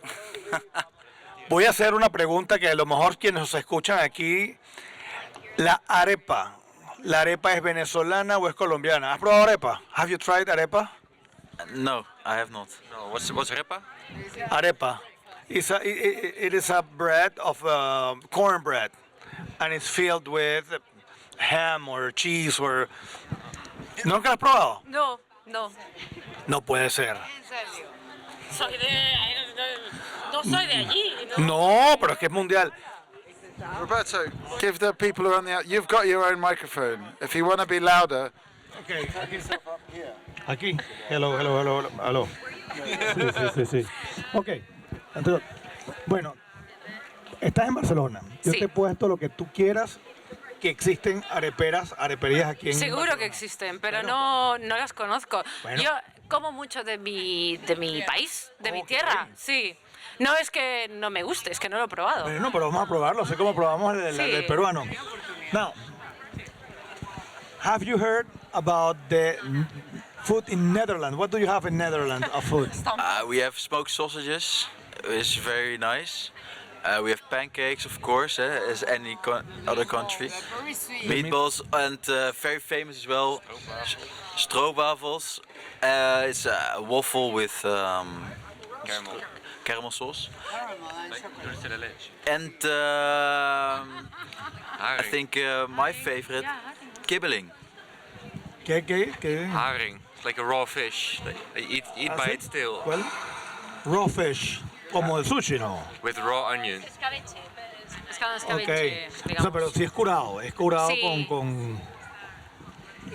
¿Qué comida específica hay el de... Mar del Norte. Ajá, ¿y qué comida específica hay aquí de Cataluña. Sí, de Cataluña? Los calçots. Los calçots, ¿habéis escuchado de esto? No. Los calçots son una cebolla. I'm going to speak it in English so that All they right. understand it.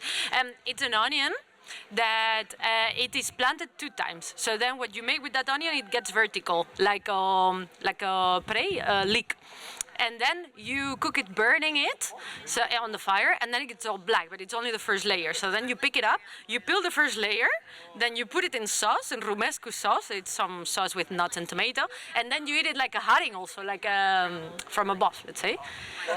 And it produces a lot of farts, yes, but it's very tasty. ¿Cuántas clases de cebolla hay de maíz hay en Perú? 1,000. ¿Ah? 1,000 more or less. Clases. ¿Sabían ustedes esto? Dinos. Yes, we're in my country, Peru, there Perú are hay more or less 1,000 kind of corn. corn. Yes. 1,000 kind of corn. Yeah, the very famous is the purple one, no? Por eso es que hay tanta... Y... Do you eat cuy? El cuy. Yeah. ¿Sabes lo que es? No. ¿Sabes lo que es el cuy? No. ¿Tú sabes? Do you know what el cuy is? Explícalo. All right. It's the guinea pig. Yes. Un roedor. Guinea pig. Okay. We say cuy. Well, actually the name is Hui. Cuy. Yeah, but the Spanish say cuy. No, it's Hui. You know? I've no idea what anyone's talking, but I've got a feeling I wouldn't like it because I'm a vegetarian. So I feel like I'm the only vegetarian around this table. But I'm going to stand up for I'm going to I could eat the farty onion for sure, but I'm going to stand up for vegetarians around the table. Bueno, well, you have 1,000 types of corn in Peru. Yes. I would like to go to Peru and eat the corn, but not the guinea pig. Okay, no worry. Mira, ¿en qué área del desarrollo están aquí? What kind of developments are you here in the Mozilla Fest? For what developments? Yes, or just exploring, just looking around. exploring. First time here? Yeah, this is my first Mozilla event I'm visiting. Yes, same here. And you? Yes, also the first one for me. Again, I didn't see your names. Victor, your name, Roberto, ¿tú eres? Adriana. Victor. Rolf. Rolf. Berta. Berta, qué bueno. Luis. Y Mikey. Mikey. Me gustaría hacerles una pregunta bien específica sobre esto de hoy. I would like no, the deal was half and half, isn't it? Yeah. All right, because we need people to come here that speak Spanish too. What do we expect from this wonderful weather today, the fiesta here in Barcelona? What do you recommend? What would you think we'll do these days? I think you should definitely take some time away from the festival as well. Explore the city, have a nice meal, something nice to drink as well, and yeah, enjoy. Enjoy the sun. ¿Qué nos recomiendas? Try to, let me think. Try to enjoy the city, but not in the touristic places. Go outside also. Go the little neighborhoods. That was enough. Interesting, because the first local that we have seated here. Yeah, What places it's can the where place. Go outside of the center. Avoid the center. Walk. Go with the metro. Yeah, go with the metro. Exactly. There, it's very well communicated. The city. Primera vez que estoy aquí. Yeah, but exactly where? Go. You know, Barcelona is very famous for the coast. You can go more inland. Okay. No, more Manresa or the Pyrenees. Ulat also, there are volcanoes there. You can visit volcanoes, inactive volcanoes, but in Ulat, it's called the city. Yeah. Ulat. You can skip Montserrat. You don't have to go to Montserrat. Montserrat, no, that's Mucho turista. a bit boring. A bit boring. I have a very good story with Montserrat. I have a good story from Montserrat. My grandfather was one of the first rock climbers of Spain, and in Montserrat is a very famous mountain to climb, and there. He got married also with my grandmother there in the monastery, but they also had friends that they were climbers. And there's a funny story because one of the climbers was also a priest from the monastery. And they had some friends, a couple, that they were not married and they wanted to get married in one of the towers of Montserrat. But the girlfriend didn't climb. So the guy taught her how to climb every weekend. And one of the days, they climbed up to the top of the mountain and then they got married at the top with the priest. Interesting. Nice. But why do you think avoid Montserrat? Yeah, it's very touristy, and yeah, it is very touristy. It's a very special month. I mean with the touristic part there. But a country, if it doesn't have tourism, it doesn't develop also. So how do we deal with this difference within touristic? How do we deal with this? That's a good question. Because we're making tourism here. No, I just think that now, because of all the progress that you were talking about, all the access to travel, access to medicines, there's people living longer, they've been living more healthy lives, and it means they're going on holiday all the time. So every single tourist destination, including in Machu Picchu in Peru, is just full of people. So the consequence of this democratization of technology is that we can no longer enjoy the tourist destinations because there's too many people there. Yeah, you have to be a little bit creative and find beauty, nice landscapes, elsewhere. Not because it's just also a way to be lazy to find the best hit on TripAdvisor and then go there. But you have to be a little bit creative, pick up a map by yourself, and secluded town somewhere, remotely and then go and visit it. But isn't it bizarre that we are tourists and we don't want to go where the tourists go? Because it is contradictory. So, Well, because if you are in your own country, yes, That's depending on the tourism that you want to do. You're going to be a tourist anyway. You can choose which tourist you are. because we are, Yeah. we're visitors. So we want to be visitors without going to places where visitors go. So where is this? I think we just need to be patient and wait for the population to decrease, which it will. It will apparently in 2050. It's okay. It's 25 years away. Population will decrease. By that time, it will be 9 million, and maybe by 2060, 2070. Sorry, 9 billion. 9 billion. So if we wait till 2070, there will only be 7 billion people. So there'll be less people going to Montserrat and Machu Picchu, and also we have the same problem as well in Tower of London, Tower Bridge, all these places in London. Too many people. But if we wait a little bit, then people will die off. Well, those are things to rethink, because we are from our places. Healthy. And eat healthy, do sports, and then you will be able to be a tourist. No? But at the same time, it's not that we're not eating healthier, but we're getting older better, isn't it? The age, how is it in English? How do you mention the English? La edad de Life expectancy. Life expectancy. It is raised. So how come we're not eating healthier, and how come we're not having medicines and make to travel and being tourists in the world? What's your question? Because we're healthier, for sure. We have a higher life expectancy. I think it's not sustainable to do so much tourism. That's the problem. Why is this festival in Barcelona and not in California? Half of the people here fly straight from San Francisco. Well, because California probably is boring. It's not your job to ask. She was looking at us, talking about Lindsay, isn't it? Yeah. Come. Okay. Where, You have good eyes.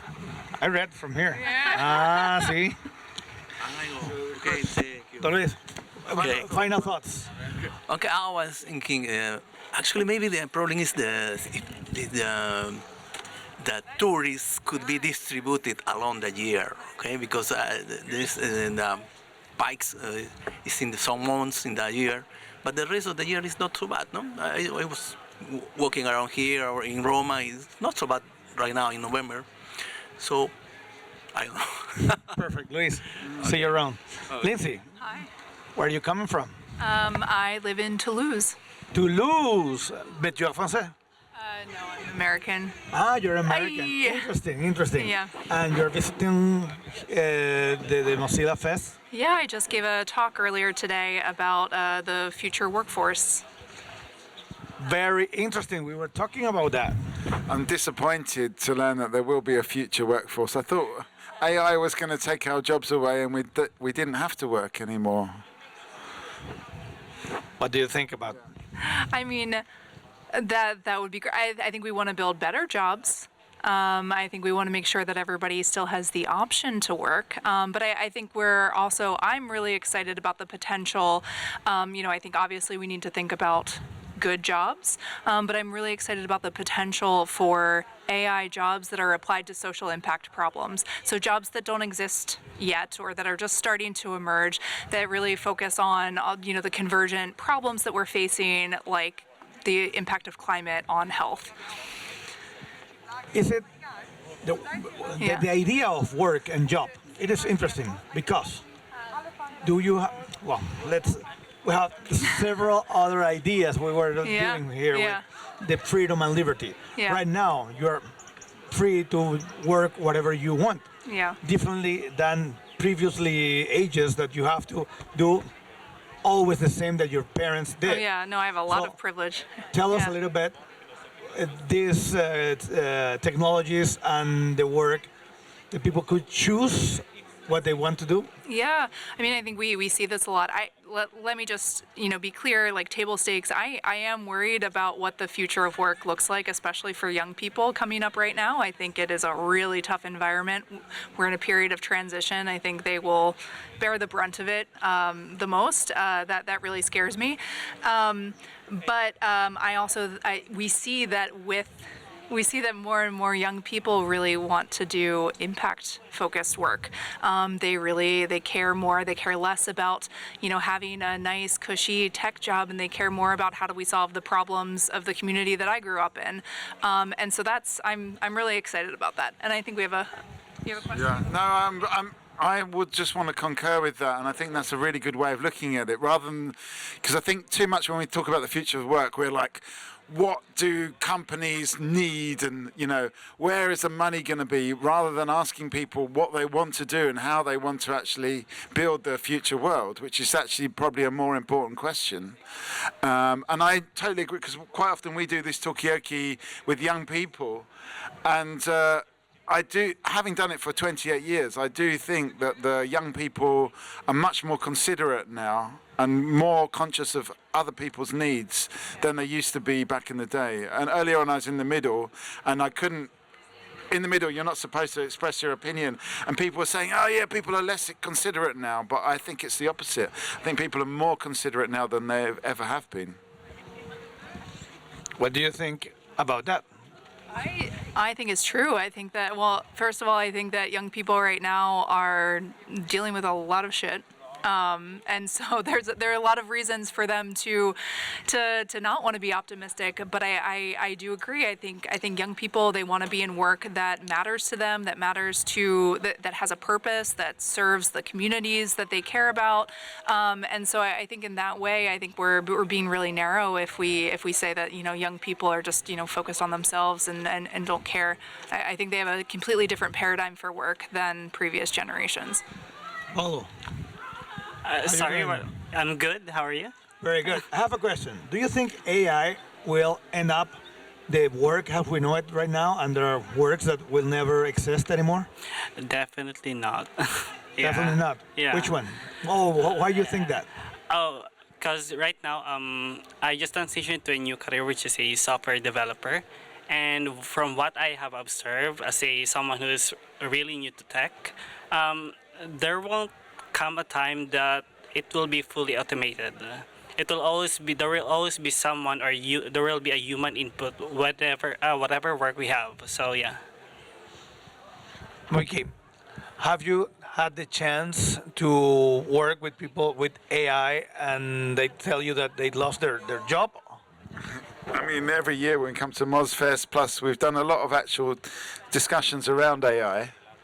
I think there's a lot of fear about it, and the fear is in two places. One is about the employment and the economy, and I think the question about who owns the technology, but also there's also obviously a question about freedom and control as well. I think they're the two biggest fears about AI, but I think that clouds the possibilities from AI. Like, for example, we might have 10 AI campaigners around the table all wanting legislation from AI, but they've all drafted their funding using some kind of LLM model to actually write the application. Yes. I mean, I think that you can... Ooh.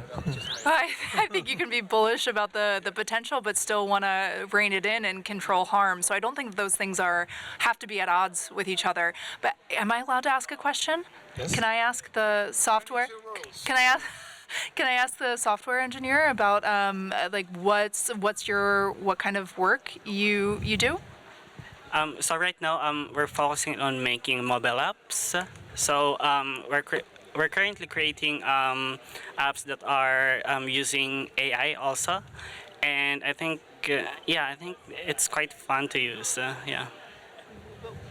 I guess maybe if I can step back, what is the overall objective of the business that you're part of? Like, is it a large private sector company? Is it a small social enterprise? Is it nonprofit? Like, what's the purpose of the builds that you're working on? I think it's a small enterprise, and it's mostly a startup, to be honest. So yeah. Can I ask one more question? Okay. Yes. Like, do you go to? I'm sorry, and I don't want to be cynical. This is not coming from a place of cynicism at all. I'm really curious. Like, what energizes you when you go into work? Like, does it matter what you're building? Like, if you had a choice of building an app for, I don't know, to like, you know, sell widgets to like whatever, or you have like the choice of building something that is about, you know, an issue that you care about. I mean, obviously I think I set this up to be like a very obvious question, but like, how much does that motivate you? Is like, you're building something and like, what is it going to be used for? Is that something that you think about when you go to work at all, or does it not matter at this stage in your career? On our company, we were given an option to work on a certain project. I mean, we're not being assigned like, oh, you do this and you don't have any choice. But rather, we do have a choice, and they are asking us, do you want to work on this project? Say, for example, I am in charge of 2 projects right now, which is one is for No Contact, which aims for those who are brokenhearted and needs, time to rethink and before you connect to other people. And the other one is it's a quite fun app, which is Add One, which is an app which aims to, there will be a dinner and you will be invited by the guests, but you can bring another one person, but this person should not be, the host should not know this person. So half of the people on the event will be people you might know, and half of the people you definitely will not know. So I think that's a fun experience. Yeah. Well, and I think it kind of comes back to like, we're setting up to talk about like, okay, what the young people care about, and I think that there's this perception that, you know, they're whatever, like self-centered, whatever. Like, thinking about the potential of technology like that to be used to foster human connection, like that's the type of experience that then gets people offline and actually talking to other real humans and meeting new people. And so like, I think that that's actually a really positive use of technology. You're using technology in order to foster this non-technical relationship. It's interesting. I think it's about how we utilize technology in general. Say, for example, if you want to connect with people, then we should use an app that we can connect, then meet people in real world, not just online, so that it will be better for us. Did you say the first app was for broken-hearted people? Is that what you said? Yeah. And how does that work? How do broken-hearted people need their own app? And if so, how does it work? The app name is No Contact. For the word itself, No Contact it's like a reminder to yourself that you should not go back to your ex, because why should you go back to your ex if they hurt you, right? And then yeah, I mean, nowadays, I mean, from what I have observed from the users, there are plenty of people who are signing up, and some really seek help, especially we have this Discord channel for that, and they're sharing their experiences, and some are, you know, uplifting and empowering each other, something like that. And the app is mostly composed of some notes and just a reminder of how many days, how many seconds, how many minutes did you not contact your ex. And we have this, some cool features, such as we do have some AI chatbot, but it's catered, and we have consulted psychologists on how to make it not so AI-like, but it's not a how do you say this, a complete alternative for a psychologist, but rather just a quick your emotional outburst to be like pampered a little.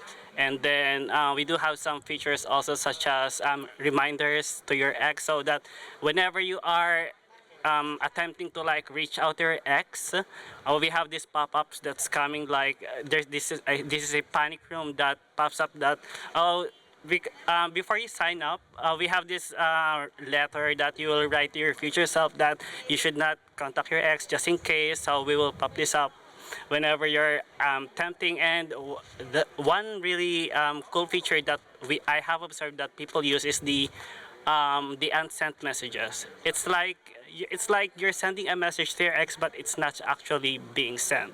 So it's like you're just dumping all your emotions. Yeah. So yeah. I mean, it's interesting because we did a project, like a mental health project, and it was about people that suffer from bipolar. And one of the issues is that they want to have a more consensual, co-produced way of treating the people with bipolar. But when they're in the manic stage, they're not open to reason. So what they want to do is talk to the people when they're in a more calm state. But I think some of these ideas would work well as an app for people like that, because then they would hear themselves giving themselves advice later on when they're in more manic stage. So I think that's an interesting sort of strategy to take, and it could work for lots of things when you're in a very intense emotional state, to have a more calm you talk to you back. That sounds quite interesting. Did you know, or did probably listen to his explanation, it changes a little bit the exposition you made of how this will change not only the idea of relationship towards these people, but also the work, the idea of work. Right. Well, I mean, it's clear when he's describing his work that he cares about it. Like, I mean, you're to me, it sounds like you're building something where, like, you see the value in it, and I mean, I think that's important. I think that's the kind of work that people want. The idea of work, it will have more purpose, different than only making money for the money itself. So it has a projection of the society, of the people that we want to deal with. Do you think that having a purpose in the work, it will be a new idea of approaching to the work? Yeah, I mean, I think that's what people want. I don't know that enough of those jobs exist yet. So I mean, whether it's building something like that that's for commercial use, but with a very clear social impact, an impact on relationships, on mental health, or whether it's something that's more nonprofit or government type of work, but being able to have a good job that leverages technology like within those spaces. I mean, I think that there are plenty of people who want those jobs. I think it's just, how do we create the pathways to get there, and how do we make sure that people feel like supported with the right skill sets, the tech skills, the contextual skills, the mentorship to succeed in those jobs.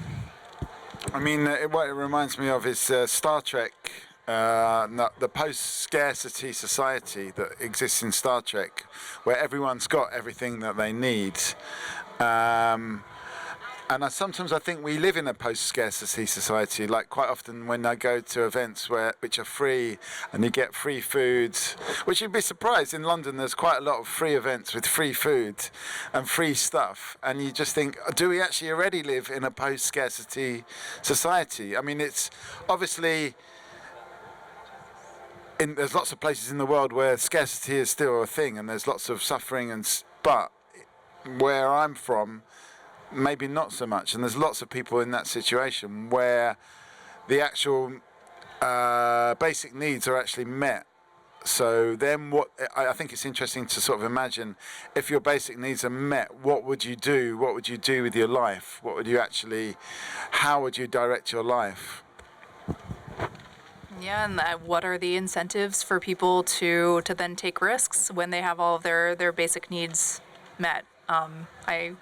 I totally agree. Like, how do we set up people so that they know that that's an option for them, and they're more willing to, sometimes leaving behind a private sector career to go work in social impact. Like, that's a big leap of faith. That's a big risk.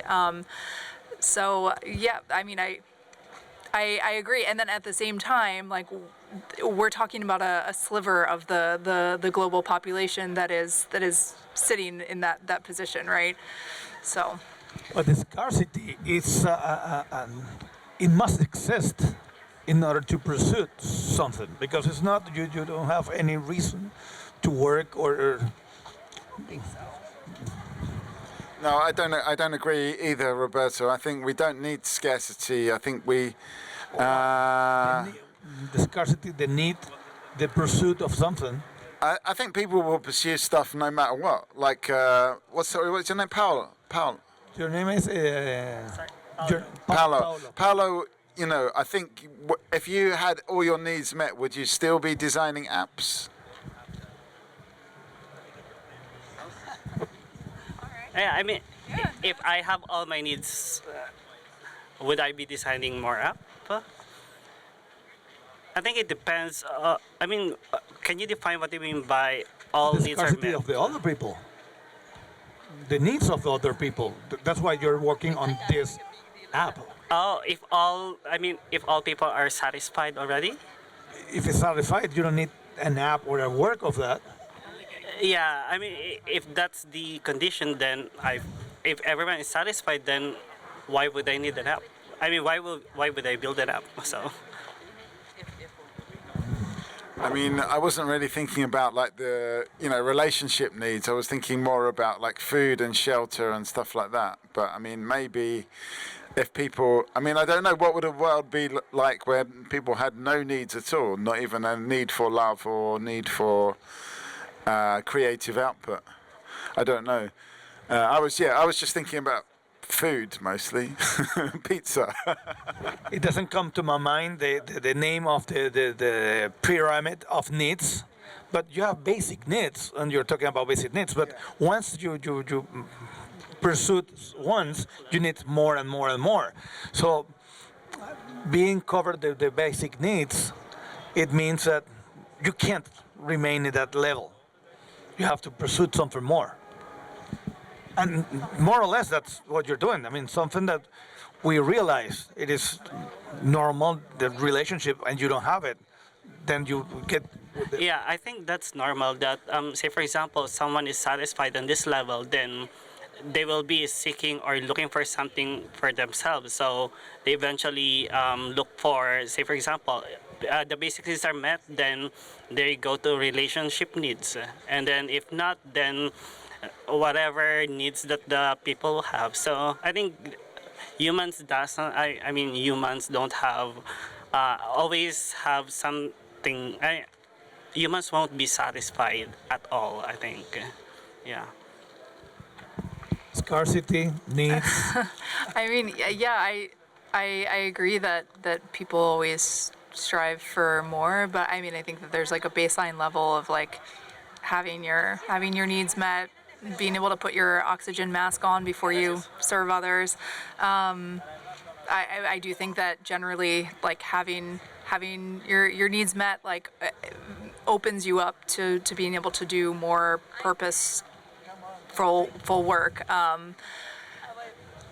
It doesn't need to be work, but I disagree with the premise that having all of your needs met means that you can just like sit back and be selfish and not care about other people. I think that, yeah.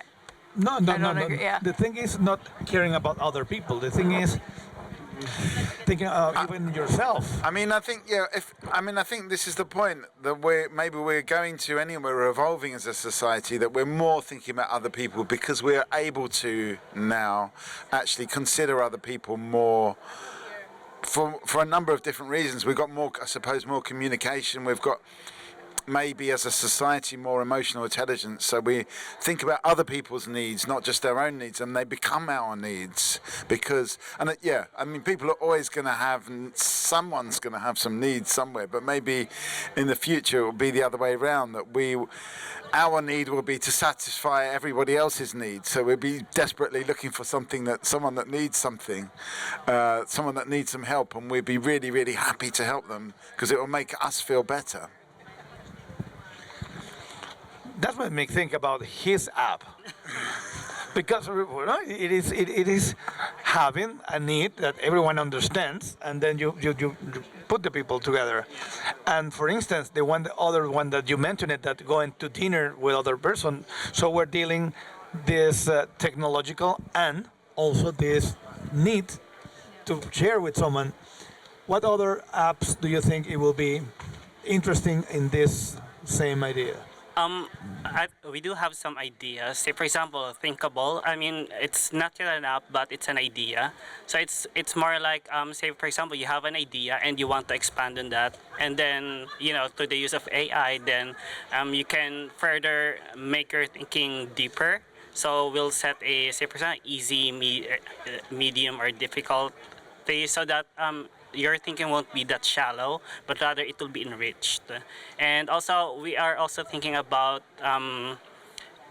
if we have the no contact for relationship, then we have maybe for gambling, just for them to take a breather on gambling or something, so that so many people are so addicted to gambling, especially from where I came from. I came from the Philippines, and the government is very corrupt. Politicians are, using the funds of the people to go to the casino, and it has been exposed. But still, Filipino people are still voting for them. So yeah. So we could use technology in order to face this social, let's see, contracts or vices like gambling, and then the other, what's the name that you? Yes, you think? Yeah, I mean, I again, like my cautiously optimistic self, like says like, okay, we have a lot of resources, we have technology. Like I want it to be built for social impact, whether that is gambling or it is helping a government, better adapt to a climate's impact on a dengue outbreak. That is a good use of technology for me. Are you optimistic or pessimistic of the future? Depends on the day. Are you optimistic or pessimistic of the future? Optimistic. Optimistic. Thank you. Final thoughts. Optimism. Yeah, I'm choosing to be cautiously optimistic, again because of what we talked about. I do think that there are a lot of people in this upcoming generation, where the future leaders of nonprofits, of government, that really want to use technology to work for them and to work for their communities. And so I'm confident that if we get the right people, if we get a more diverse group of people who are building technology, who are using data for decision making, that's what makes me really optimistic about harnessing that power for like our most intractable social problems. But yeah, I mean, I think there's a big chance that we get it all wrong. Great, Lindsay. Yeah. Great. All right. Bye. See you Bye. around. It's been fun. Great. I have a question. ¿En español o en...? Español. En español. Okay, we're going to go... How's your Spanish? Nada. ¿Qué opinas tú de una aplicación para aquellas personas que andan deprimidos porque terminaron con el novio o la novia que corresponda, y que vayas a enviar un mensaje y él evita que envíes el mensaje?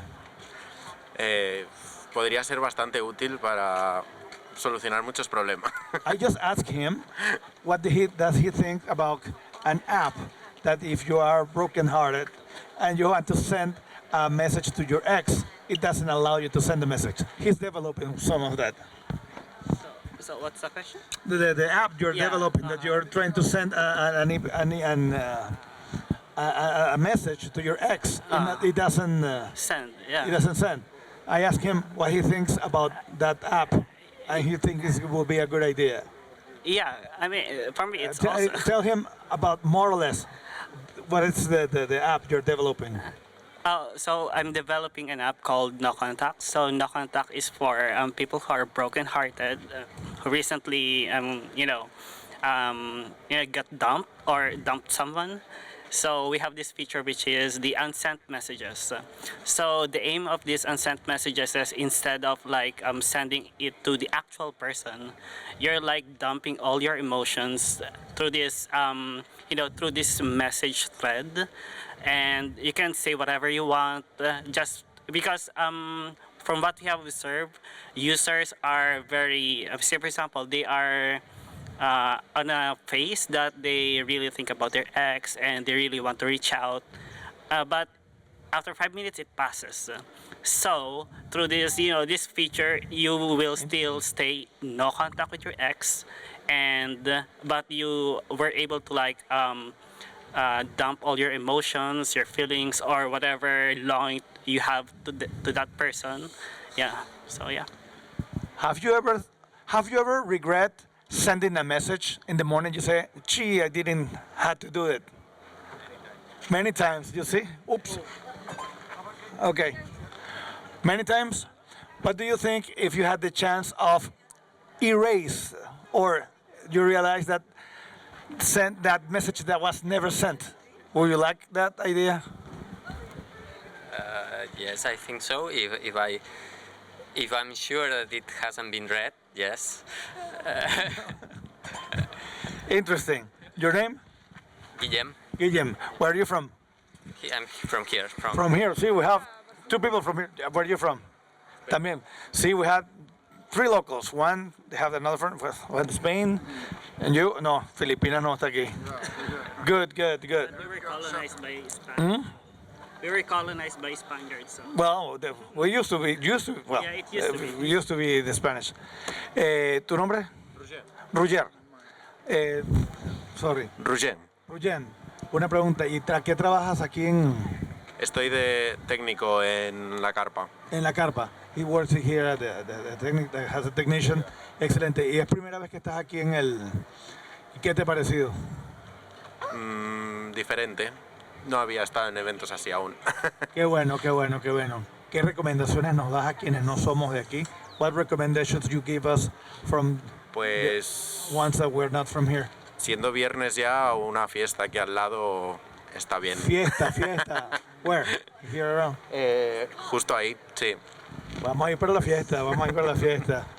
Roger, ¿qué otras cosas nos puedes recomendar? Pues una visita por el pueblo en general está y hay muy buenos sitios para comer. Qué bueno. ¿Tú conoces? Have you been first time here in Barcelona? I've been to Barcelona many times. I've been to the clubs of Barcelona many times. It's good. Margot? I have been. No, it's my second time in Barcelona, and previous time I went, I came with my friend. It was just all a blur, and I remember I was just looking for a gay beach or like a somewhere. Yeah, so I just remember I wasn't even that interested. Final thoughts. I'm taking with me some of your ideas. Final thoughts. About what? Sorry. The conversations we had. Oh. The I mean, I really like the idea of. I don't. What's your name? Sorry. Mikey, regarding the bipolar thingy, so we might take that in consideration. I'll just raise it to the our the project manager, and maybe they can make a feature for that. Yeah, and I really like the idea of Lizzie, is it? Lindsay. Lindsay, of working with the idea of being motivated on what you're building, because that's what I'm really. I mean, that's what I'm doing and what I'm really hoping for other people. So yeah. Okay. Yeah. Excellent. Bye. So, yeah.